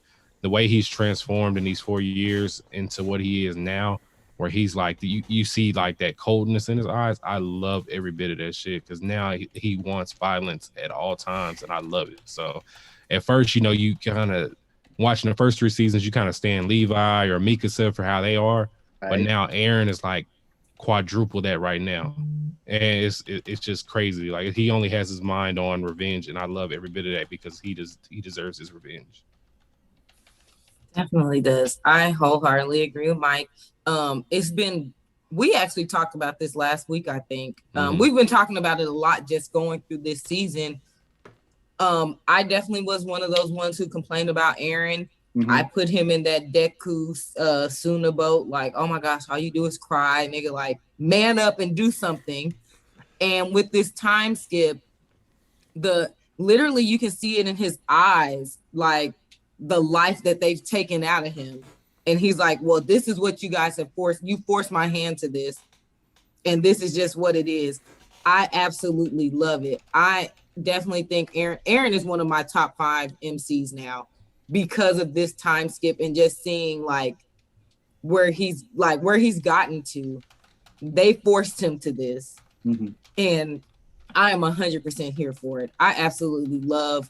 I mean, I hate that it would have to be almost, I guess, a negative, depending on how you look at it. It kind of could be perceived as like him going kind of backwards instead of maybe in a more positive light and trying to like bring everybody together in another way. But I think we're so used to that where like the main character brings in the whole friendship unity, kind of thing. yes, like but then what if it's a different take? But is that the real world though?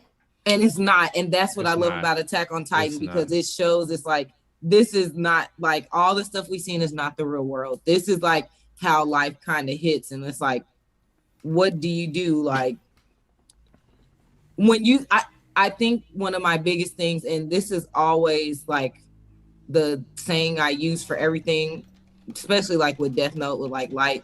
I feel like Eren's kind of in the same boat. The road to hell is paved with good intentions. Like everybody has their own view of justice or what they perceive as right.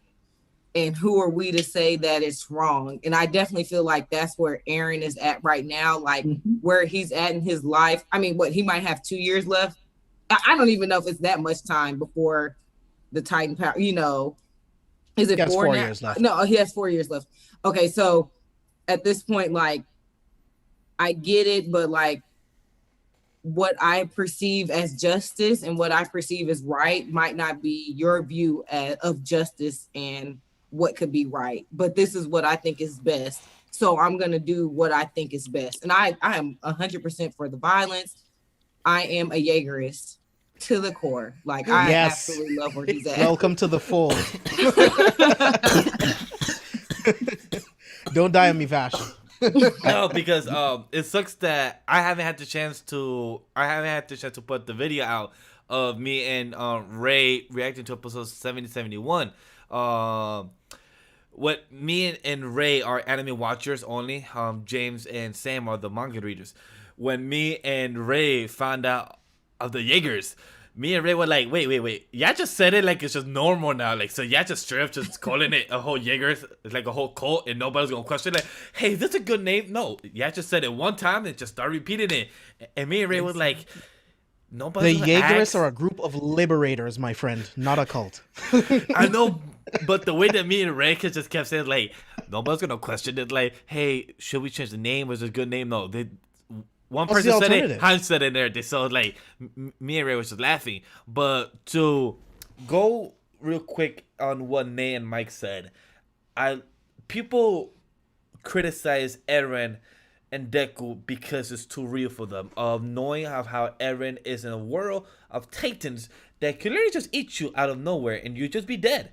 And it's literally real life where you can literally just be popping in there, and if you don't know how to survive with a sword and know how to use the gear, you could die, or you could just live in a farm and you could just be killed anytime in your life and have kids, and then you could die too. You never know. And to know how this character Eren grows, knowing that he has the hatred against the Titans because he saw his mom get killed, he doesn't know what happened to his dad, and he doesn't know that he has this great future coming for him. So it's very wild what's gonna be for this character Eren and his growth. The way he grows from season 1 to season 2 to season 3, knowing that he's kind of destined for greatness, and the way Nay explained it, saying that the way you see justice, everyone has a different belief in religion. Everybody believes that they think they're right. Yeah, correct. It's like there is no right or wrong. Each person here, these 5 people on this panel, we have a different mindset. We have our own different world. We see things right or wrong. We see things very differently.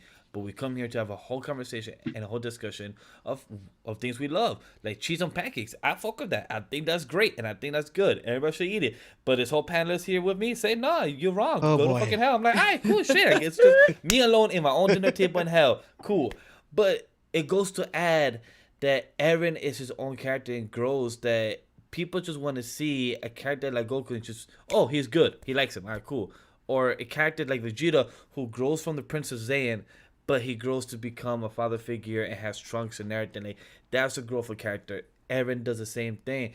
That we see a character, we see the progression, we see the growth and plus development of this character to where he is now, where he said, fuck yeah, I'm gonna destroy this planet. Well, not the planet. I'm gonna destroy who have put us in our own little bubble that we never knew how planes, ships, and everything. We just knew about how to farm. That's it. But there's more to the world that is. So I love Eren for that character, and I can't wait to see the rest of the season and season 2 whenever it happens. But James, Sam, who's gonna go next? I love Eren's growth. Like you have to realize this kid was 8 years old when he watched his mom get devoured by a Titan. He was filled with so much hate, so much resentment for the people around him that didn't or couldn't do anything. He himself feels weak that he couldn't protect his mom, that he couldn't do anything. He didn't know where his dad was. He took on the opportunity to join the Survey Corps. And then he realizes that he's this special being that everyone is trying to protect. And everyone around him is dying, trying to protect him.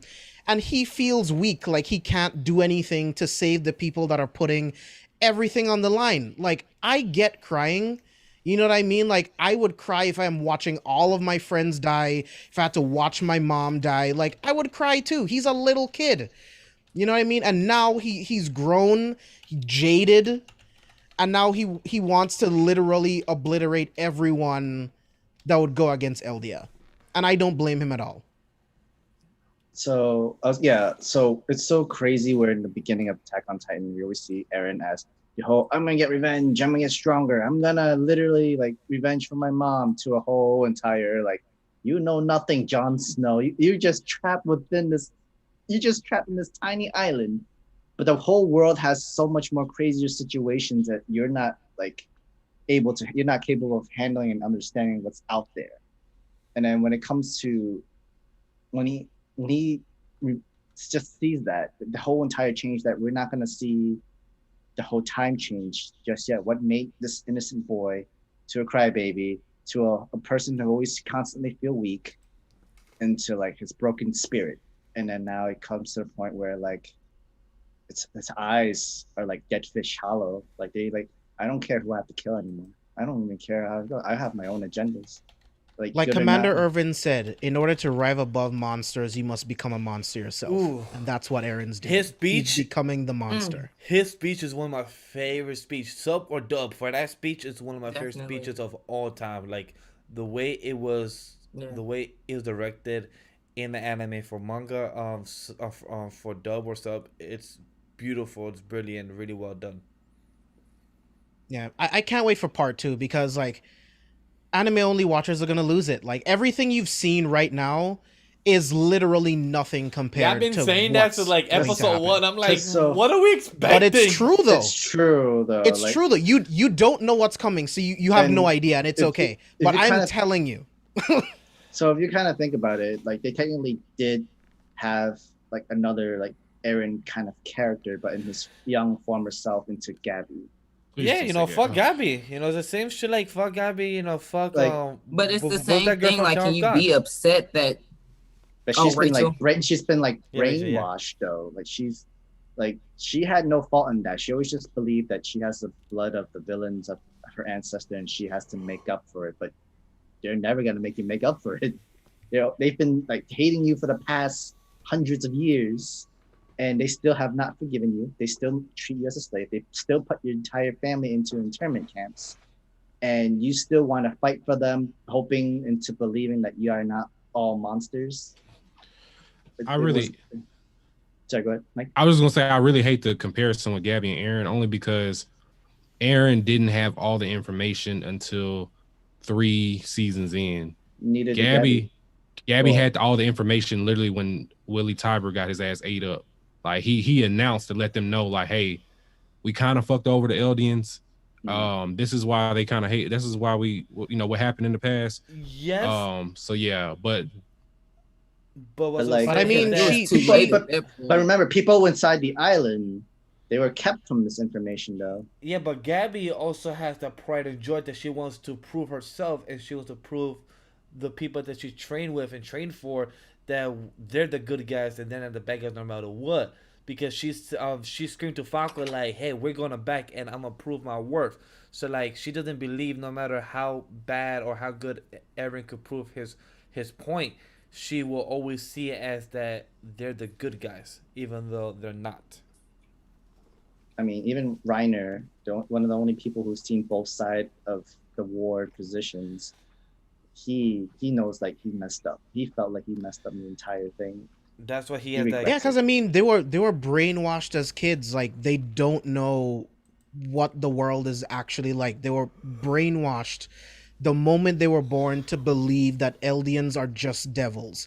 You are descended from devils, and you should dedicate the rest of your life to just being whatever Marley wants you to be to make up for your ancestors' sins, which is really messed up.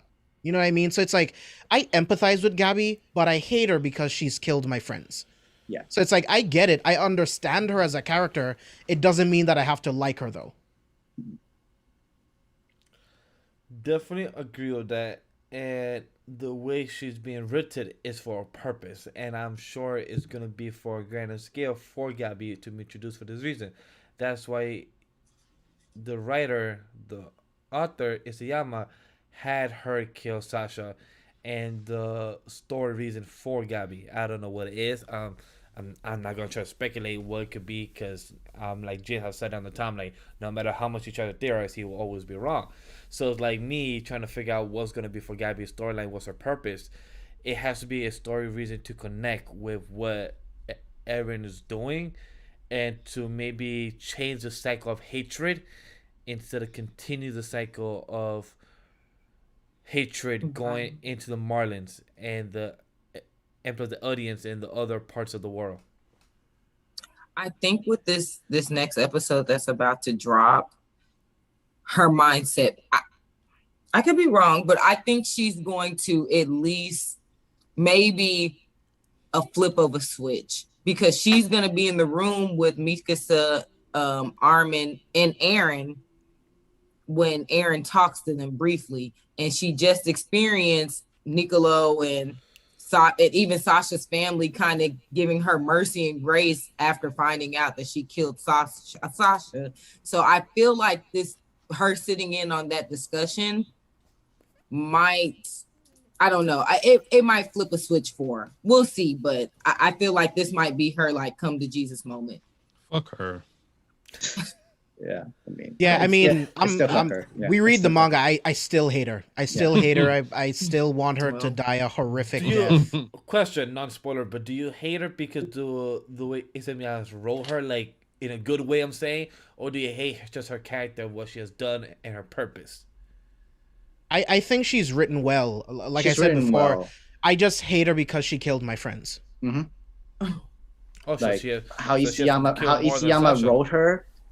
How Isayama wrote her, it really is like a whole person who's been really brainwashed, who psychologically believe that that they are the enemies, the ones that's been treating me like a slave, like my whole entire like generation of ancestors are the friendly people. It's straight brainwash. Like it's psychologically like on the dot fit. So it really works. How he wrote every single characters in Attack on Titans really well, because it's like in real life, when you have that same kind of mindset, like like war or like battle and stuff like that, of course you're gonna hate that one enemy that killed your friends and family. Of course you're gonna hate them. AKA to like the Punisher, like his family got killed in front of him, and that's why he became Punisher. You know, there's a bit more reason. It depends on which comic book type of issue you read. But it's just like Eren with the revenge, like he was gonna go back against those people that, you know, the Titans and everything else. But that's how war is, though. When you go into war, you're gonna have to at least expect either death, you either die or someone close to you is gonna die, like either right next to you or everything else. But then that's in the battlefield. Everything that's in the battlefield, it's fair game. But if anything outside in a civilian situation where everything's supposed to be a whole like parlay, no like threat is supposed to be happening, and you still attack with civilians and everything like that, that's when you know like you cross the line of vengeance and fairness. Anything that can happen to you, you're fine with it. Everything happens to other people that you care about, now that's straight like against you. Like there's a straight pain against you yourself. Instead of like just killing you, they attack everybody you care about. It hurts more psychologically. But that's the great thing about Attack on Titan, because there's hidden message and reasons for the story, like James said about the captain. Like his speech, he brought other 20 members just to come and get killed and get eaten just for Levi, just to get behind Zeke and go get him. Like you're bringing 20 other people to get killed with you for a reason, but it's also because battlefield, like it's just a great feel for that. But I was gonna ask Nate and Mike about it. Like, I see your characters of Bleach and like of your design and everything, and I know that name mentioned throughout the show about Naruto and everything. Do you guys also have checked out One Piece? Like, what is your favorite out of the big three, or do you have a favorite? Mike's face, I'm crying. So Mike has watched way more One Piece than I have. I literally am still on episode 17 because Usopp just I don't know. I can't deal with him right now. I get you. I get it gets you. worse. I would say out of the big three, One Piece is probably my least favorite, only because I haven't gotten deep enough into it to give it a fair chance. I have like 10 episodes of Bleach, and Mike he rolls his eyes every time we talk about it because I just am at the very end. Yes, I remember. Mike I'm at saying on the timeline. Yes, I remember that. He shits on me for that. So I would say honestly, between the three, like Naruto and Bleach probably has a little bit more of an upper hand for me because I honestly did not like how they wrote off Madara in Shippuden. So I got you. Yeah, I would probably give Bleach a little bit of the upper hand. So for me, it would be Bleach, Naruto, One Piece. So you give Bleach even though you watched 10 episodes over Naruto? Well, I only have 10 episodes left of Bleach. Okay, you only have 10. Yeah, I'm at the episodes left. I'm at Okay, the very end. I don't think that was I think that arc before during their last final arc this year. I think that previous arc was it the Fullbringer arc? Yes, I don't I didn't really like that arc really. Like you're up to the rushed Fullbringer. also. Yes. I didn't really like that arc. I was okay with that arc. I like people criticize it, but me, I'm okay with it. It is what it is. Not great, perfect, but it is what it is. Could have been better, but still, it's okay. Look, Mike's like Like his face. Yeah, I definitely I'm the podcast Bleach stan, so Bleach is definitely my favorite out of the big three without question by a large margin. I'm definitely I've seen all of Bleach and all of Naruto. I just finished the Enies Lobby arc in One Piece, so you can kind of tell how far in I am. I'm like 300 something episodes in, but I hope that One Piece succeeds Naruto as my number 2 spot, because I just another reason for me to slander Naruto. So it will. As a guy that grew up with Naruto, I was a hardline fan of Naruto, but then I switched over to One Piece. As you can tell, my nice 6'5" One Piece Luffy here. It was a gift from crew members from Funimation. I forgot which con was it now since it's been so long, but One Piece will top over your top 2, and because it's improves from Enies Lobby. If you enjoy One Piece right now, Mike, with Enies Lobby right now, and you're gonna get into Marineford and then time skip Punk Hazard and Whole Cake Island, iffy moments in the anime, I prefer you read it. But and then just Rosa. Also, iffy moments, I prefer you to read it because some it gets really dragged on with Pekka and everything. But with some other arcs after post time skip, right, you read it. But if you're enjoying it, it's gonna top your top 2 over Naruto. I'm definitely not gonna read it. I'm not gonna hold you on that. Knowing that there's over 1,000 chapters scares the hell out of me. But I will continue to watch it. Yeah, y'all are insane for reading that many chapters. But I will continue to watch it. I literally haven't enjoyed any of the anime until I got to Enies Lobby, so it's been a struggle. But oh really? I do. You didn't enjoy Skypiea in a way? No, I didn't. Did you enjoy? I didn't care about Skypiea. Did you enjoy Arlong Park? Cause that's where like the most big arc that people mostly. Everybody always asks me about Skypiea.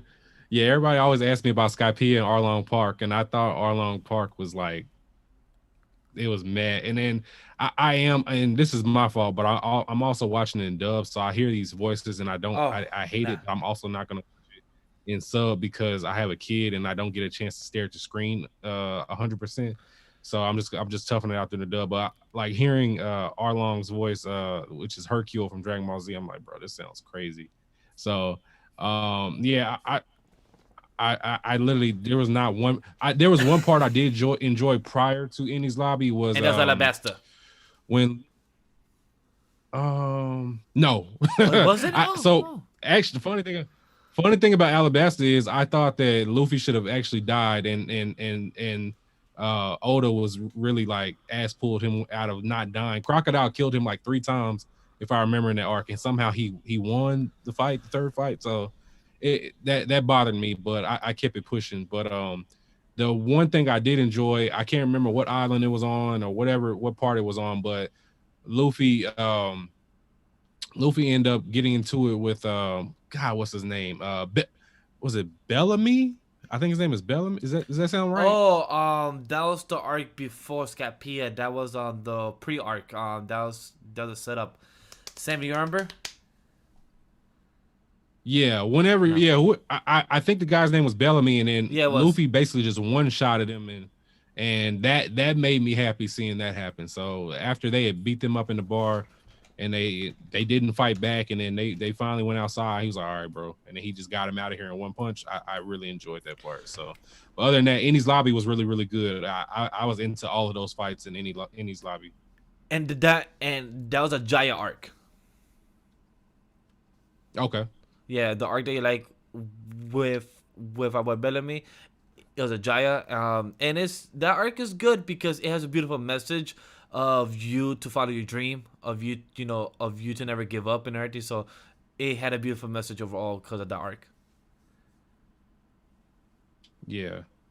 So yeah, One Piece is still a work in progress. I do want to get to Marine 4, and I actually is supposed to been watching a lot of One Piece this month, but I haven't been able to for whatever reason. So I'm gonna pick it back up and keep watching and everything. So And it makes me happy that Eni's Lobby turned out the way it did, because I might have dropped it if Eni's Lobby hadn't been good to me. And props to you for the dub, because me and my fiance was watching the dub for One Piece, and I told her, "Hey, my love, I love you, but you could continue watching on your own. I can't do this. I should rather do the sub." I told her, "Hey, you could continue watching the dub on your own," and she has, on her own pacing. But as much as I love my One Piece and everything, but I'd rather continue my sub. Like, I will watch some hype moments with her, but overall, episode per episode, watching dub, I can't. Like, the only voice I could do is Zoro, because that's also Chris Abe as well. So that's props for that. Mm-hmm. And Luffy ain't bad, but Usopp dub, I can't do. Sanji, like, it just doesn't work for him. And Nami, I don't know, like, there's moments I fuck with it. And Robin's dub voice, I fuck with. That Robin's dub voice, I fuck with. Frankie as well. Garp, I don't mind in there. Like, there's some characters I don't mind, but overall, I'd rather do the sub, and that's just more enjoyable. But I get why you said it, because, you have a kid and everything, so it's much harder and everything. But I understand. And One Piece is about to reach 1,000 type of episodes as well this year. So, the more you watch, the more you get behind, but the more you catch up. So slowly there. Yeah, I think the only two voices that really, really bother me would probably be Luffy and Usopp. I don't mind anybody else's voice outside of those two, because I don't have a problem with Frankie, Robin, Sanji. All those are fine with me outside of those two. Usopp's dub voice is actually, I'm pretty sure, if I remember correctly, it's Krillin from Dragon Ball Z. Yeah, I'm cool. I'm cool on them. I think I'm gonna read One Piece. Like, I don't think the anime is for me. Like, especially like in the beginning, like, it's just so like, oh, it's terrible, old animation, and just like I don't know. I think it's not even in widescreen. I don't think. No, not until episode 207. I literally had to look up when it was 207. I had to look up to when it went to high definition. Yeah, back then it was 460/720 back then. And then I reached the 1080 until episode, I think, 400 as well for the 1080. Yeah, I need that too. Yeah, 1080. I think it was 400 or 500. I think it was like 524. I think it's like 5 with a 4 in it, so like somewhere around there. But it's a struggle, because One Piece has been out for 22 years or 21 years right now, so it's very long. Yeah, I think now is a good time to bring in the hot take to the abandoned sacred beasts. All right, Nay. Okay. So tell us. Yeah, Nay, I want to hear from you. How do you feel about our show? Thinking like it tackles the very good about PTSD. Wait. No. I want to hear Nay's thoughts we first. have to hear her thoughts. You want to hear my thoughts? Okay, so it was about 2 years ago. This was like 2019. So I saw the trailer. Definitely like the trailer. What I will say, the animation looks good in the show. I like the art style. So I'm not gonna shit on the actual appearance of the show, because it looks great. I like the art style, everything about it. Episode 1 was fire. I saw the concept. I definitely was rocking with it. I liked Hank. And I kind of liked how I got almost like X-Men vibes. Like, I know he wasn't really Wolverine, but like he had the wolf. He's like beast. And he was a beast. And like, he was kind of trying to, get his friend, they did whatever. And he's kind of trying to get his friends to have like some type of subtle ending. I just felt like it got redundant. So it was kind of like, as Leek would say from Worst Gen, so shout out to him, kind of like Monster of the Weekish. And that's what made me drop it. Because it was like, I got to like maybe episode 4 or 5, and I was like, okay, I'm starting to see the same thing. Like, okay, he's going to save a friend and he's saving them, but it's like monster of the week. It's like, okay, who is the next friend that has turned like all the way like has went all the way left that he has to like save and give them like a proper, ending. So that's when I kind of, and also the little girl, I can't think of her name or who she was, I forgot who, maybe her dad was like his friend or something. She was really super annoying and I really wanted to slap her. I was like, oh my gosh, why did he bring her along? She is like super annoying to me. But that was really my biggest thing. I just felt like it got redundant. Now, because I didn't finish it, that might not be the case, but where I stopped at, I was like, I'm okay, because it kind of, the concept that I got, I felt like they veered a little way away from it. So that's why I shit on it so much, because I felt like it was redundant. Okay. Mike, what are your thoughts? I don't think I actually, Mike He hasn't I watched actually it have never touched Abandoned Sacred Beasts because of Senae's slander against it. So I have no Okay. desire. I've never had any desire to pick it up. Okay. Okay. And Nate, you said that you watched until episode 6, right? probably 4 or 5. All right.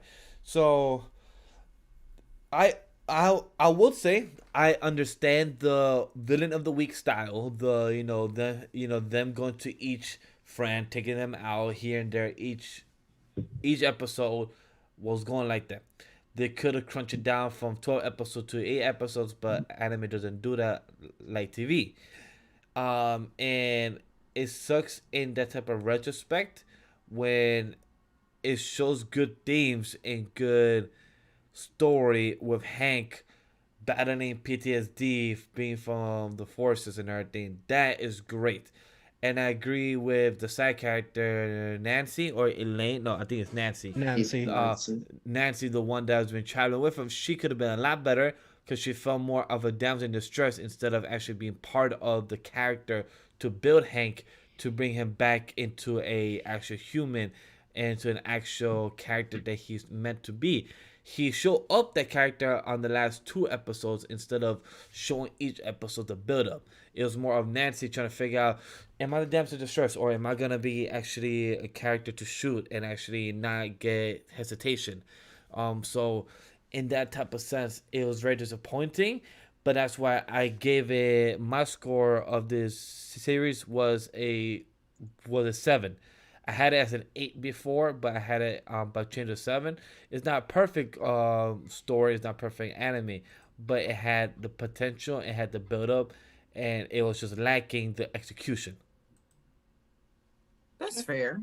I disagree a little bit, and I'll explain. Like, I feel like I definitely get the villain of the week vibes, but I feel like that expectation was set from the very first episode, where they made that vow to each other if they ever went off the rails that they would take care of each other, and it wouldn't be just someone else, right? What I like about To the Abandoned Sacred Beasts is that what it's really about is soldiers coming back from war, dealing with PTSD, dealing with no support from any of the people that praised them when they were fighting and when they were killing.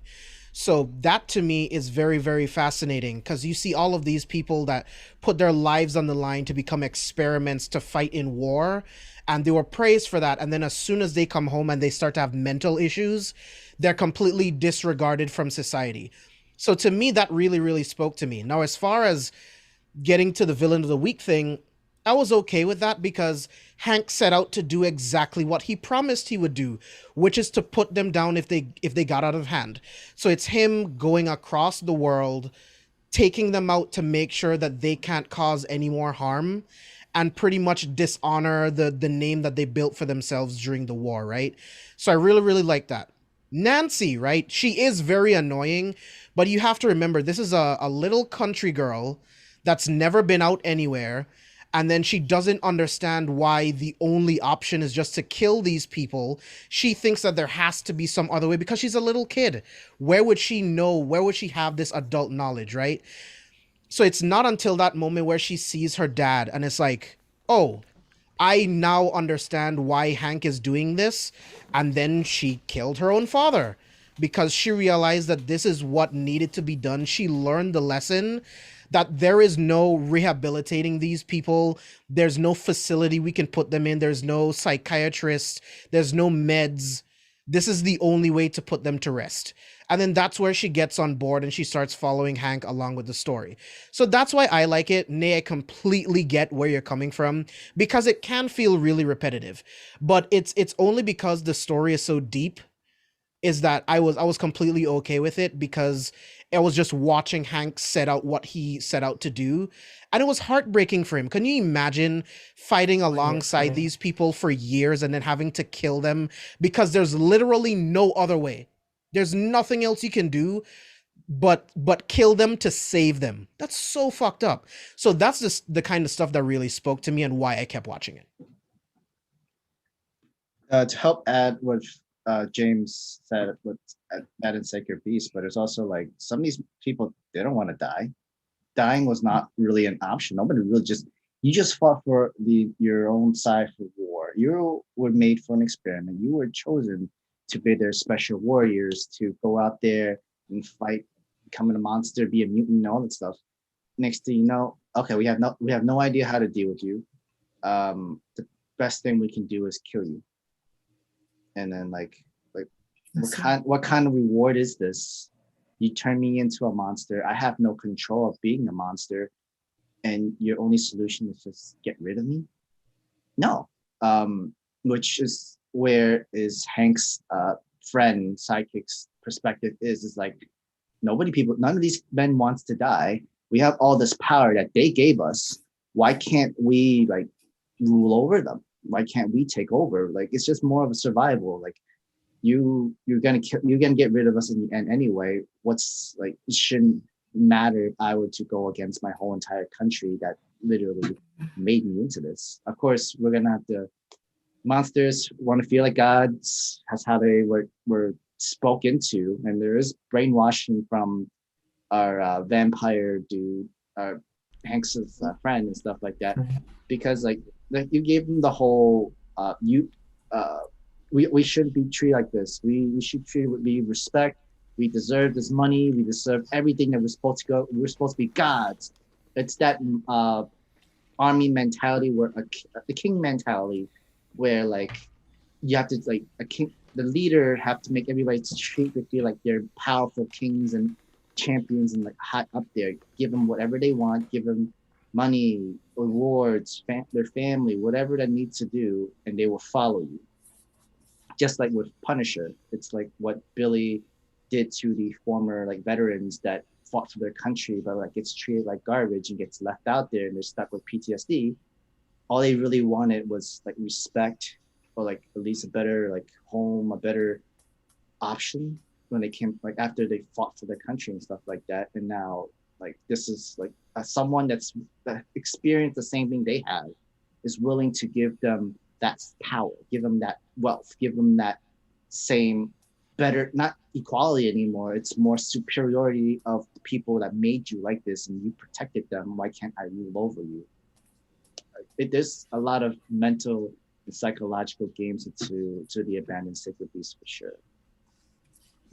So with hearing your guys' perspective, let me tell you guys, that wasn't the mindset I went into when I initially watched it, you know? Mm-hmm. So that kind of makes me want to give it another chance, having a different perspective and a different understanding going into it, because that understanding and perspective is a little more realistic. And I think I would be more open to actually giving it a chance, because like I said, I seen the trailer and I didn't even correlate kind of like the military thing and like you said, veterans, PTSD. Yeah, I never even. The troops are like how we're like, most of them are homeless and they're not like benefits. And like, even though after you finish your entire like military they years, throw you away. Yeah. It's like, oh, thank you for your service when they see you in uniform. But when you see soldiers on the street and they're absolutely homeless, the VA doesn't do anything for them. Nothing. And some of them just die on the street without any help. So those were the themes that I saw. And if you go back into it, if you give it a second chance and you look at it through that lens and you still don't like it, like that's cool. You know, it's all subjective. Respect. It is what it is, right? Right. But I'm just telling you why it really, really resonated with me and why I ended up liking it so much. Especially like you talked about too, the animation was really good. I love the score for the to the Abandoned Sacred Beast. I love the opening too. So Yeah, it, they had a hit nice on all opening. it hit on all cylinders for me.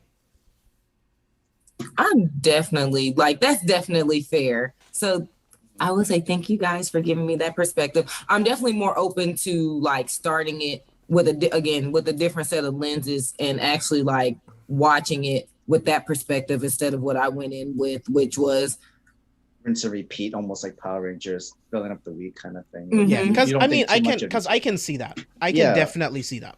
You know, that just what made me feel good. what I was gonna ask Mike is that do you have a hot take of a show that everybody else hates but you like, or a show that everyone loves but you hate? Do you have a hot take on your side? Since like Nate gave us her Abandoned Sacred Beast hot take, do you have a take that for us that we haven't heard on timeline or probably missed it that you have a hot take to tell us? Oh, that's tough because I think that for the most part, the people that I respect in the anime community, you guys, everybody else that we talk to, I think that we all pretty much like the same thing for the most part. I'm trying to think that Villain Saga, Demon Slayer, trying to see any hype, She-Hero, Isekais, like any As man's grandchild, Norseman Grandchild is whack. It's a piece of shit. It sucks ass. I'm sorry for anybody that likes it. Isekai Cheat Magician. Me, I'll tell you this name. Me and Sam has fallen asleep during the reactions. People will never find out it's because I have edited that out. But that's how bad that Isekai was. Yeah. It was bad. Really? I've heard good things about it too. wait, what is it called? The Wife's Man Grandchild. Oh, okay, Mhm. I've heard of that. Yeah. I've heard really good things about that show. That's funny. it's I'm very sure it's subpar. better. I'm sure it's better as a binge. But we were watching it week to week. I'm like, But bro, then, this like, is- but like watching it week to week, how do you realize they're recycling the same like background and housing and just change one color and that's it? And like they're recycling the animation, they're recycling like the house And backgrounds plus, and everything. that same year, She-Hero came out in there. This like good other type of seekers came out this year. So for that type of Isekai to come out, it didn't really stand on the same ground as the others one. dude, you bring up such a good point, right? Like the Isekai genre has become like one of my favorite anime genres, and Shield Hero is definitely my favorite of the genre, like hands down. Like Shield Hero, A is man of culture. insanely good. Definitely. So it's Season like to 2 get that in fall, and then October. I can't wait, bro. But then to get that and then to watch Wise Man's Grandchild is like, yeah, nah, I'm good. Same. And it's like because of Sam actually, and props to that is because he has gotten me like I've always been like a shonen, just the hype was Vash, I said Vash, Trigon, like all these type of shonen type of genre. But because Sam, he has gotten me into Isekai slice of life type of genre that I've gotten to fall in love with more, because it's just storytelling very differently in a high school vibe, but you can see in a different perspective. You see those type of Isekai, Digimon, Slime, She-Hero. You see other type of Konosuba. Konosuba, haven't seen that yet, so that's why I mentioned that. I really need to, because Ray's been telling me that for like months or a year or 2 years now, because he keeps telling me about it. But ReZero. ReZero, I've heard Mike liked 3-0. I've heard many great things about it. I've only seen the first 2 director cuts videos, so I think that's 4 episodes technically I've seen, but that was like back in 2019, so I probably need to rewatch it. But I've heard about ReZero. I will definitely try to give it a chance this year, but I definitely would like to see more slice of life. Definitely, Isekai has been going on and has been getting better, and a lot of light novels type of Isekais has been getting adapted now more recently. Also, one that's very good is How to Not Summon a Demon Lord. Very good too. Mm-hmm. Really good, yeah. It's called How to Not Summon a Demon Lord. It's on Funimation and Hulu. Yeah. Season 2 comes That out. one's a lot of fun. Animation's really good too. The Devil is a part-timer. Have y'all watched No Game No Life? That's one of my favorites. That's One of my James. favorites. That's Yeah, how the Facebook group I named my anime group No Anime No Life off of No Game No Life. When you said that, I was like, I wonder if they watched that then, because that's really close. That's So really good. I Yeah, haven't it is- seen it it is yet, but James loves that show and everything. Like, I heard many good things about it, and Mhm. like a lot of people say that they wanted season 2 for it because I think it Oh only has yeah, one season, right? Yeah, it's yeah. only one Mhm. season, 12 episodes. Yeah, because it's less about power. It's less about OP characters in terms of power. It's more about how OP they are with their intellect and how they can beat anyone with just their minds. So that's what makes it really fun to me. That rock, paper, scissors game was intense. Right? It's so good. Hey, I have a question for you guys. Sure. Go Yeah. ahead. How do y'all feel about Assassination Classroom? Oh man, I actually like it. I like it a lot. I really like it. Y'all see Senae's face. So I would like y'all to explain to Senae why it is worth watching and why she shouldn't slander it the way she does. She doesn't like it? I can't add. Haven't watched it already yet. So, Yeah. so Mike, Okay. he's correct. I got to like episode 7 or 8, Okay. and it was just a tad bit too happy for me. And that was it was just and Mike, She don't even know, everyone Jay. has told the dark aspects are there. I have to keep pushing through. But usually, God honest truth, when I'm starting an anime, I usually only give it about 3 or 4 episodes before I'm like, okay, I feel like after 3 or 4 episodes, I get a feel. And then at that point, I'm like, okay, either I'm going to like it or I'm not. And that was just one of the ones I kept pushing through. And I was like, I just don't feel anything right now. So I'm okay on it. But I think another thing for me was I've heard so much praise for it. Sometimes I can be that person. I'm like, oh, everybody likes this. I'm not. I'm gonna go this way because and that's fine. everybody's. That's fair. So I've had so many people tell me to like go ahead and like go back to it, and I said I would eventually. You not. I just don't plan on it right now. That's cap. Like, The Just two not right series, now. the two series that people always told me to check out. That's a monthly series in the manga because they have poor anime adaptations. Is Blue Exorcist and also Twin Star. Twin Star Exorcist. Yeah. I love Blue Exorcist though. Blue Exorcist first season is good. The second season should have never I been didn't even created. watch the The first. manga is fire. Unfortunately, the manga is fire. Manga's Yeah, fire. manga's really good. Yeah, a lot of people tell me about that. Tell and Sam preaches Twin Star Exorcist. I think Panda just caught up to the manga as well. Yeah, read the manga for that one. Anime. They said, they not say so read the good. manga. Yeah, It's like Blue Prince- Exorcist season 1 was good though. Yeah, it was. Yeah. Mhm. I will say, Koro Sensei is one of my favorite teachers in anime. Great Period. And that's what everybody says. Great Period. teacher. So He's definitely a top 5 teacher. Oh yeah. so, okay, a way to, I guess, in my perspective of Kuro Sensei Assassination Classroom, it's literally this entire school gives up on this class, and they made it so that this is all the 1% of the kids that would not succeed in life. They're not being good books. They're not going to have a whole successful future. Literally, the whole entire school system failed them, and even the principal made it this way. But it took this weird alien Koro Sensei who decides to like, I don't think they're a lost cause. I want to give a chance. I want to give them a hope. I want to teach them. I want to be a teacher to give them a better way where you are not rejects. You are not a waste of space. You are not like pointless and useless, in your future is not set in stone unless you yourself believe you can do it. And that's what Kuro Sensei is to his students in classrooms and stuff. So since you watched the first episode, it was about the blue-haired man character was literally about to like just do a whole suicide bombing kind of thing onto Kuro Sensei by using the whole plastic pellets to go him. But you always see Kuro Sensei saves him at last minute. So I was like, that's a very good trick. But do never sacrifice yourself. Do not put yourself as less. And he was the bullied kid. He was a kid that had no hope for himself, believed that he could just be the scapegoat for the entire class and like that's it and just be hopeful of it. But nobody gave a hope. Nobody like told him any different where he could be something else, where you do not have to be a martyr. You do not have to sacrifice yourself. Do not let others control you. You are very special.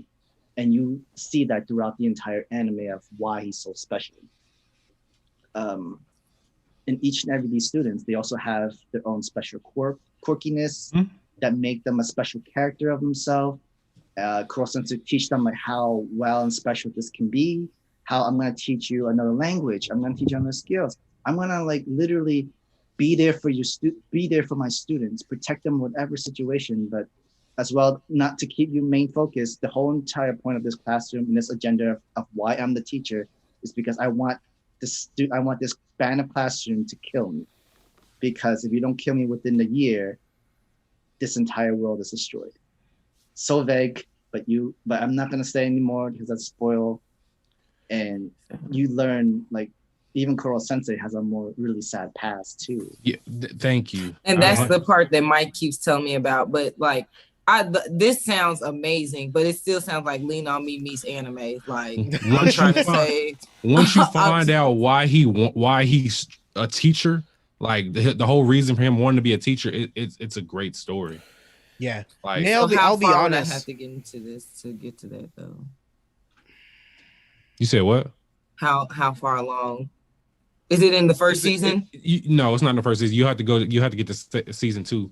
So what? It's what 50? It's like 52. It's only like 52 episodes total. Yeah, it's not a long. It's not going to take a long time. Yeah. It's like I will say like it took me like 8 episodes before I was like, all right, I'm fully sold on this, and now I'm gonna like completely binge watch it. So I highly recommend keep going when you're in the right mindset. Okay, that makes it. So thank you for that, because I felt like I was being judged that I stopped, like, because I was like, okay, I gave it 7 episodes and I was like, it just didn't move me. So I put it down. So I was like, I don't really see what everyone is saying, but to hear you said episode 8, that kind of gives me like, I wasn't completely like off exactly with like me being like, Yeah, that was one of those for me that just required a little bit more episodes before I got sold. So I would definitely give it another shot, like when you're in the right headspace. Okay. It says it has 47 episodes plus 1 OVA. I think the OVA is just like a whole like movie recap kind of thing. I still need to check it out. I still people have told me to read it or watch it. They're both good. They're both entertaining for what it is. I heard that most people get like a solid 8.5 for the series itself. So it looks great. Yeah, I will say that it looks great, and that I like the art style in that too. There's a lot of comedy into it, of course. Yeah, to make it to feel lighthearted, feel good kind of story, but it does get sad. There is like a drama, sad story into it, and I would say there's pretty good action. There's like a really cool fights within this anime as well. Yo, those fights against Kuro Sensei are so good. I was gonna say that giant military guy that's like he just went like 180 when he met his match with our main character boy.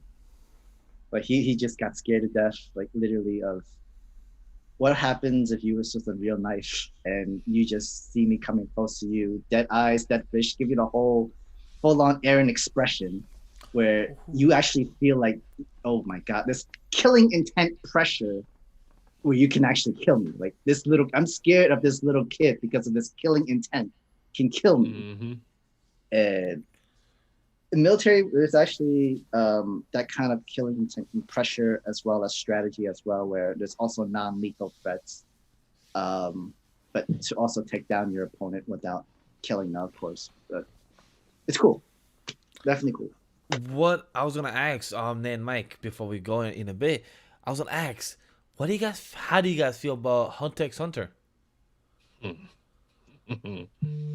Actually, I'm glad you actually asked me that, Vash, because that's probably the one anime that I go against the grain where everybody else, like everybody else loves Hunter x Hunter. I think it's just okay, because I respect it as a classic, because you know, it definitely is a classic anime, and like I said, there's very good things in Hunter x Hunter, but overall, it's not that it was bad. I just don't care for the story like that.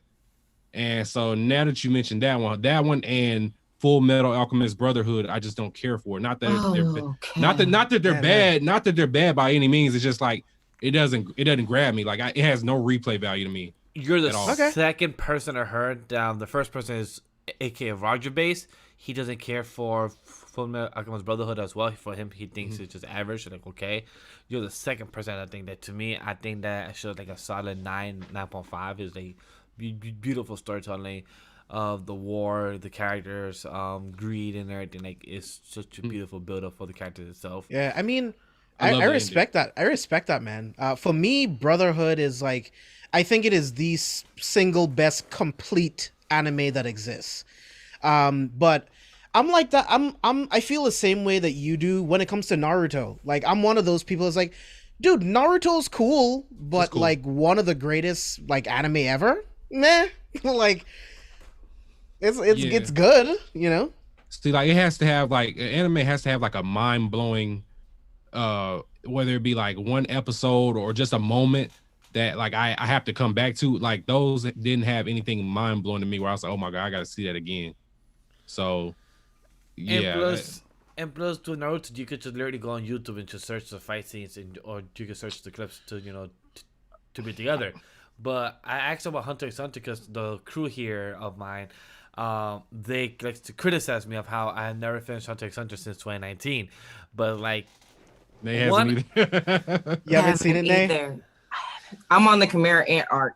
I just You're wasn't much overly... farther than Vash. Trust me, you only got 6 episodes. When one I'm year. on 6 episodes. One year. I'm dead. No, I You watched still in the that. Hunter exams? Yeah, he's still in the Hunter exams. He's Oh, With done. come John on, B Vash. over there struggling. John B. He does look like John B. I just wasn't overly, so again, I feel like Hunter x Hunter. I did watch many moons ago. I watched the original one. And okay. I went back and started the 2011 one last year when we did our binge challenge. But I just wasn't overly sold on it. And again, I think it was one of those things, everybody was like, oh my gosh, this is amazing. It's better than you. I'm a UU fan. So when people they tried, they were like, oh, it's so much better than UU. Oh, I'm nah. Hell okay, nah. that's cap. And so when I went into it, my mindset was like, oh, everybody's telling me it's here, like above the bar, and then I'm watching it and I'm like, no, Killer was the only reason I'm still watching this. Killer was the only reason I'm still watching this, because Killer was my favorite character out of the whole thing. He's my Definitely. favorite secondary MC, period. He's the best character in that show to me. And Gon Hands is down, literally by the, far. Gon is the Oh, worst yeah. character in the show to me. I mean, can he's see that. Goku, right? Yeah, he's Goku. just the Goku type. Pretty much. I mean, I hate can him. pick up the Chimera Ant arc and I've heard mixed reviews, but I think I've literally heard as many people say that it was good that said it was bad. So I'm almost like, Ray is one of the people that will say that Cameron Anarch to him is average. He prefers York New. York New's the and best. York New's best. I could do, because I didn't care. Greed Island was okay. I hated but Greed Island. Hated York it. Yeah, it was all right. York New arc was probably the best arc in the series that I've gotten to so far. Heaven's But Arena because was interesting too. Oh, Heaven's Arena was dope, yeah. man. Mhm. Yeah, right? that was It was actually amazing. that was really good. I felt like that was. What are it you talking gave about, me, Vash? like, Go ahead. Dark tournament vibe. Mhm. It Yeah, no, tried. you can see that. Yeah, you can say that. I could see Yeah. the dark tournament vibes. Nowhere I near definitely as could close, see- but Nowhere near. Nowhere near as close. But I definitely could see like the progression of Tagashi's writing in Hunter x Hunter, so I definitely can respect that, especially like, again, being a UU stan. I definitely respect like where he has come as an artist, a creator. I just wasn't sold on it. I'm definitely gonna watch the Chimera Ant arc just to see what I get out of it. But I think so many people I just heard so much. I was like, my expectations when I went into it, I was like, if this shit isn't better than UU, then it's nothing to me. It's that's not. kind of what. And I'll tell you, right? So the Chimera not Ant better. arc is it's my favorite arc of the whole series, but it's because like I like deep story-driven stories, right? So in the Chimera Ant arc, it's very slow. It's very slow because slow.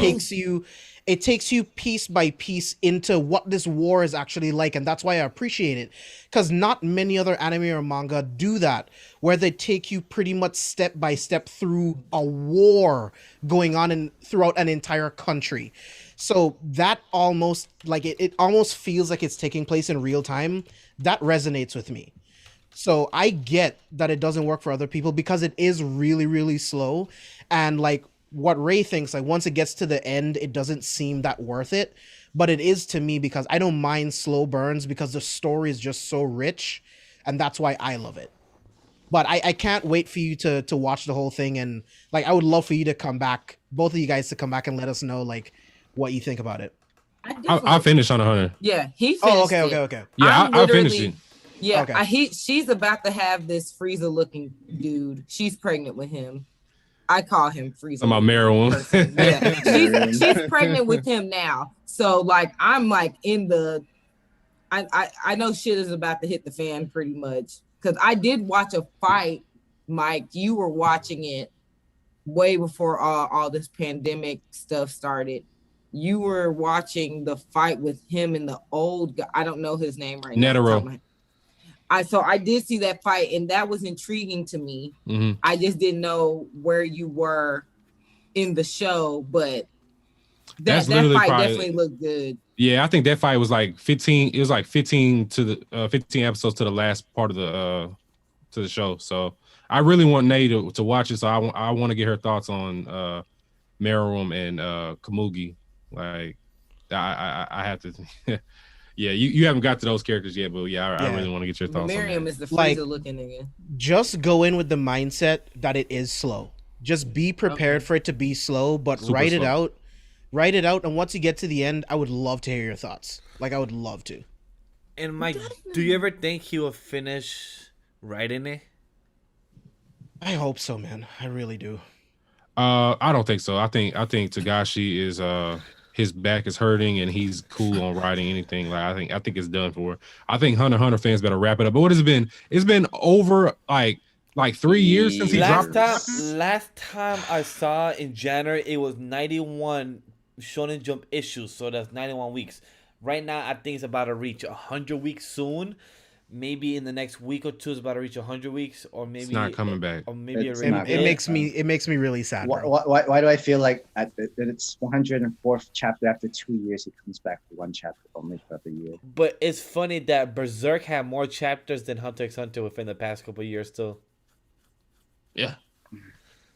So it's JoJo. Well, JoJo has been out since the early 90s, so that makes sense and everything for that reason.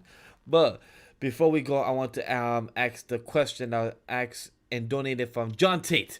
Do you feel like Black Clover, My Hero, and Attack on Titan have the societies that don't understand what it means to be a soldier, so they will slander them out of ignorance? So he actually corrected. He says, "Do you feel that Black Clover, My Hero, and Attack on Titan have societies that don't understand what it means to be a soldier, so they will slander them out of ignorance?" That's his corrections. Like the characters that just exist in those different worlds. Mm-hmm. Yeah, like Reiner, the ideology, what was going on with the current manga, My Hero, people not understanding what's going on, and with Black Clover playing with the whole race system, about the nobles, and then like knowing that of the class system and everything like that. So that's why I guess he would be talking about the soldier type of class system. I mean, if people do not like to talk about it and they disagree with it, but these mangas does connect with like politics and society of different places and stuff like that.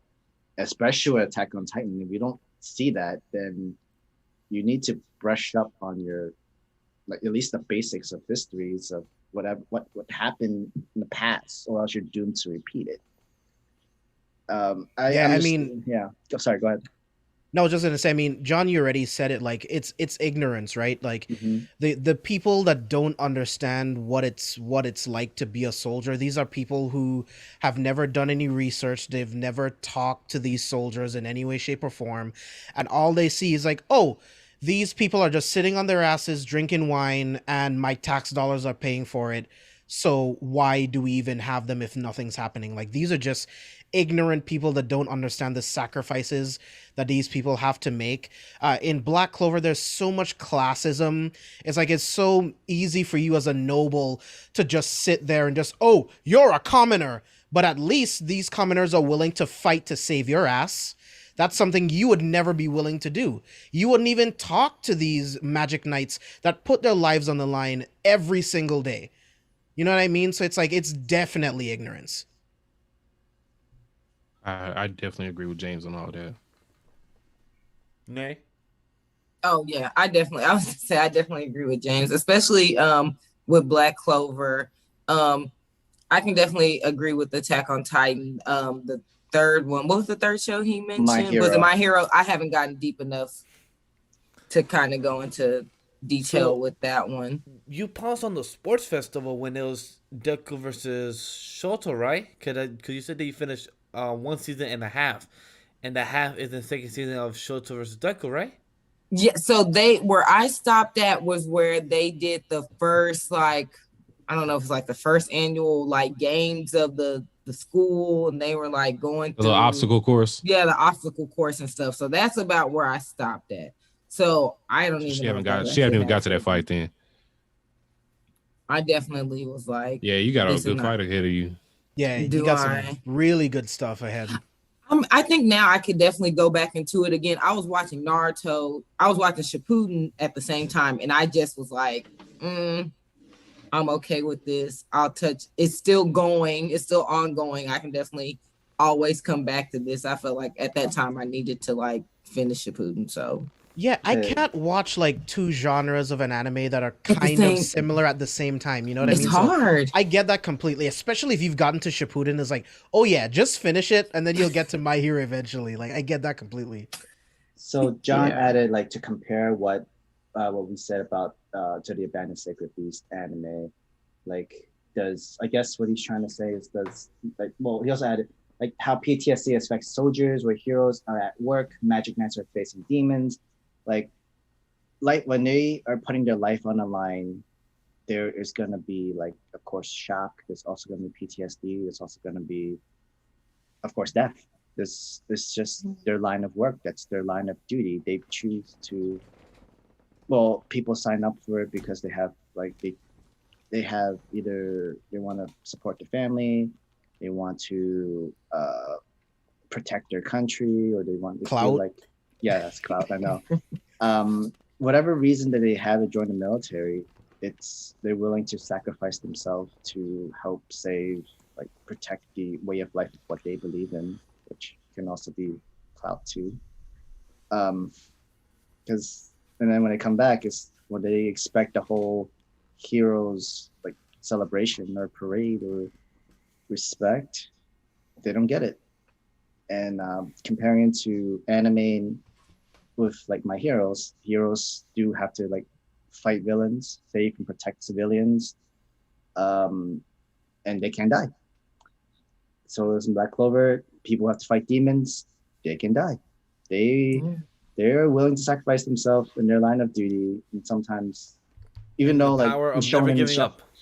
Yeah, never giving up. Even though Shonen Jump is not like fully portrays of them feeling PTSD or feeling like the whole shock. And I guess that's the difference between with shonen and seinen kind of genre, where seinen where they can go more towards that dark space and area, whereas in shonen they'll have it. It's just that they have to the mangakas have to make it more complex and play around with it to the point where we are talking about this PTSD. We are talking about life after the military life sort of way. It's just that it'll still be dark, but you have to be able to read and see the message that's there for you to fully understand it. And I'm hoping that's the best way I can answer it, John. Yeah, like in My Hero, Nay, I think you're really like the conversation surrounding what it means to be a hero, because we've gotten to a point in society in My Hero where All Might led the world as a hero, as the number one hero, right? So there's so many heroes out there that only became heroes for clout, knowing that All Might would be the one to do all the heavy lifting, right? So where the manga is right now, it's really exploring like heroes not wanting to be heroes anymore because they realize that they actually have to put their lives on the line. They realize that they actually have to do hero work. Can you imagine that? So it's like once you get back into it and like you catch up, like I think you really like it. Okay, that is interesting enough. Yeah. That's exciting. I should not do try to go deep when John said I try to go deep when it comes to things, give everyone something to think on. Yeah, it is good. That is a good question that you've asked, and thank you for your donation again. There is a lot of comparisons, like of adding real life into your stories. Not a lot of people like that because they want to find a way to escape it. But you have to accept that things they are right now. And there are other stories for that. Like if you want to, if you want anime just to escape, there's a billion of them. You know what I mean? It's a billion fantasies you can. Exactly. There's a billion of them. Just go jump into your own world of Isekai. That's it. Just just be like Reserve. Just go die and then just join into the whole world and to let us know how it is. Well, you can't. Then you die. We don't know then. We just have to guess. Oh, John brings up, I can't wait for you to meet Stain. Like, Stain is such a great character. Oh, yeah. I can't wait for you to meet him. I'm not even going to say anything about Stain. Underrated villain. Oh, yeah. Underrated villain for sure. Facts, bro. This, you know what? I'm going to stay quiet. Stay quiet. Let's wrap up our show right now. Yeah. Mike, Senae, could you please give us your plugs? Yes, you can find us on everything, all social medias at Blanime Podcast. My at on Twitter is Unbothered Mike, and on IG is Mike is Unbothered. Senae is Senae at Senae _ on Twitter, and then _Senae on IG. Yeah, that's pretty much it. I added all the links to the group, to the live chat, guys, so you can follow them right here. Yeah, and then if you want to listen to our podcast, you can actually go to BlanimePodcast.com, and all of the different streaming platforms are there, so you can pick whichever one that you typically use. So yeah, got it. Awesome, Websites, Facebook, Twitter, Instagram, YouTube, Patreon, everything. Cool. James. Yeah, you guys can find me on Twitter, Instagram at JBExclusive, and at C4 Spoilers. Of course, you can subscribe to my YouTube channel, Careful for Spoilers. Villains will be on break tomorrow. Vash and I are going to do double episodes next week. We are going to do an episode on Monday with Spicy Lady, so stay tuned for that. That's going to be awesome. And then on Friday, we will be talking The Falcon and the Winter Soldier with the Worst Generation podcast, so definitely stay tuned for that. So it's gonna be lit. And like what James just said, go subscribe. If you like the content of Anime Podcast, go check out Villains, because we talk about, me and James are the hosts for Villains, and we talk about everything that comes out, weekly news and comic book related, and it's such a fun show. We review The Flash, and it's gonna be an interesting conversation because me and James have a different opinions of that most recent episode. We do. And Superman Lois was much better this week. I will still stand by that. Can't wait to discuss that with James, because that pissed me off, that episode. But definitely, guys, follow me at Legendary Vash. You'll find me here and everywhere on the platform of Anime Lately, IG, and Twitter, and not on my horny hours no more, because I'm trying to be much better than others out there, because I'm trying to keep it more professional. Not on my horny hours no more. Yeah, maybe on like 2 a.m. to 5 a.m. Maybe around there time, because actually I sleep now because of production. But definitely, guys, it was nice to have the Blanime podcast here. It's a great pleasure to have you guys. Hopefully you guys could come back here, and with our other host Ray to be here with us as well. He had a long day of meetings, so he couldn't join us here, but he will be definitely here next week. So can't wait for you guys to come back within the next couple of months, or whenever you guys want to shoot us a message. Hey, we'll plan something. We want to come back. All right, cool. Well, yeah, we appreciate y'all for having us on, man. Whenever y'all want us to come back on, just hit me. Let us know. It's been nice to actually get to talk to you guys, because it's been a while. It's been a long time coming for this. So thank you guys. Of course. Thank you guys. Always welcome, guys. Thank you guys for watching. You can always follow me on Santa Mega Man. Thank you guys for watching the show. Have a good night. Peace.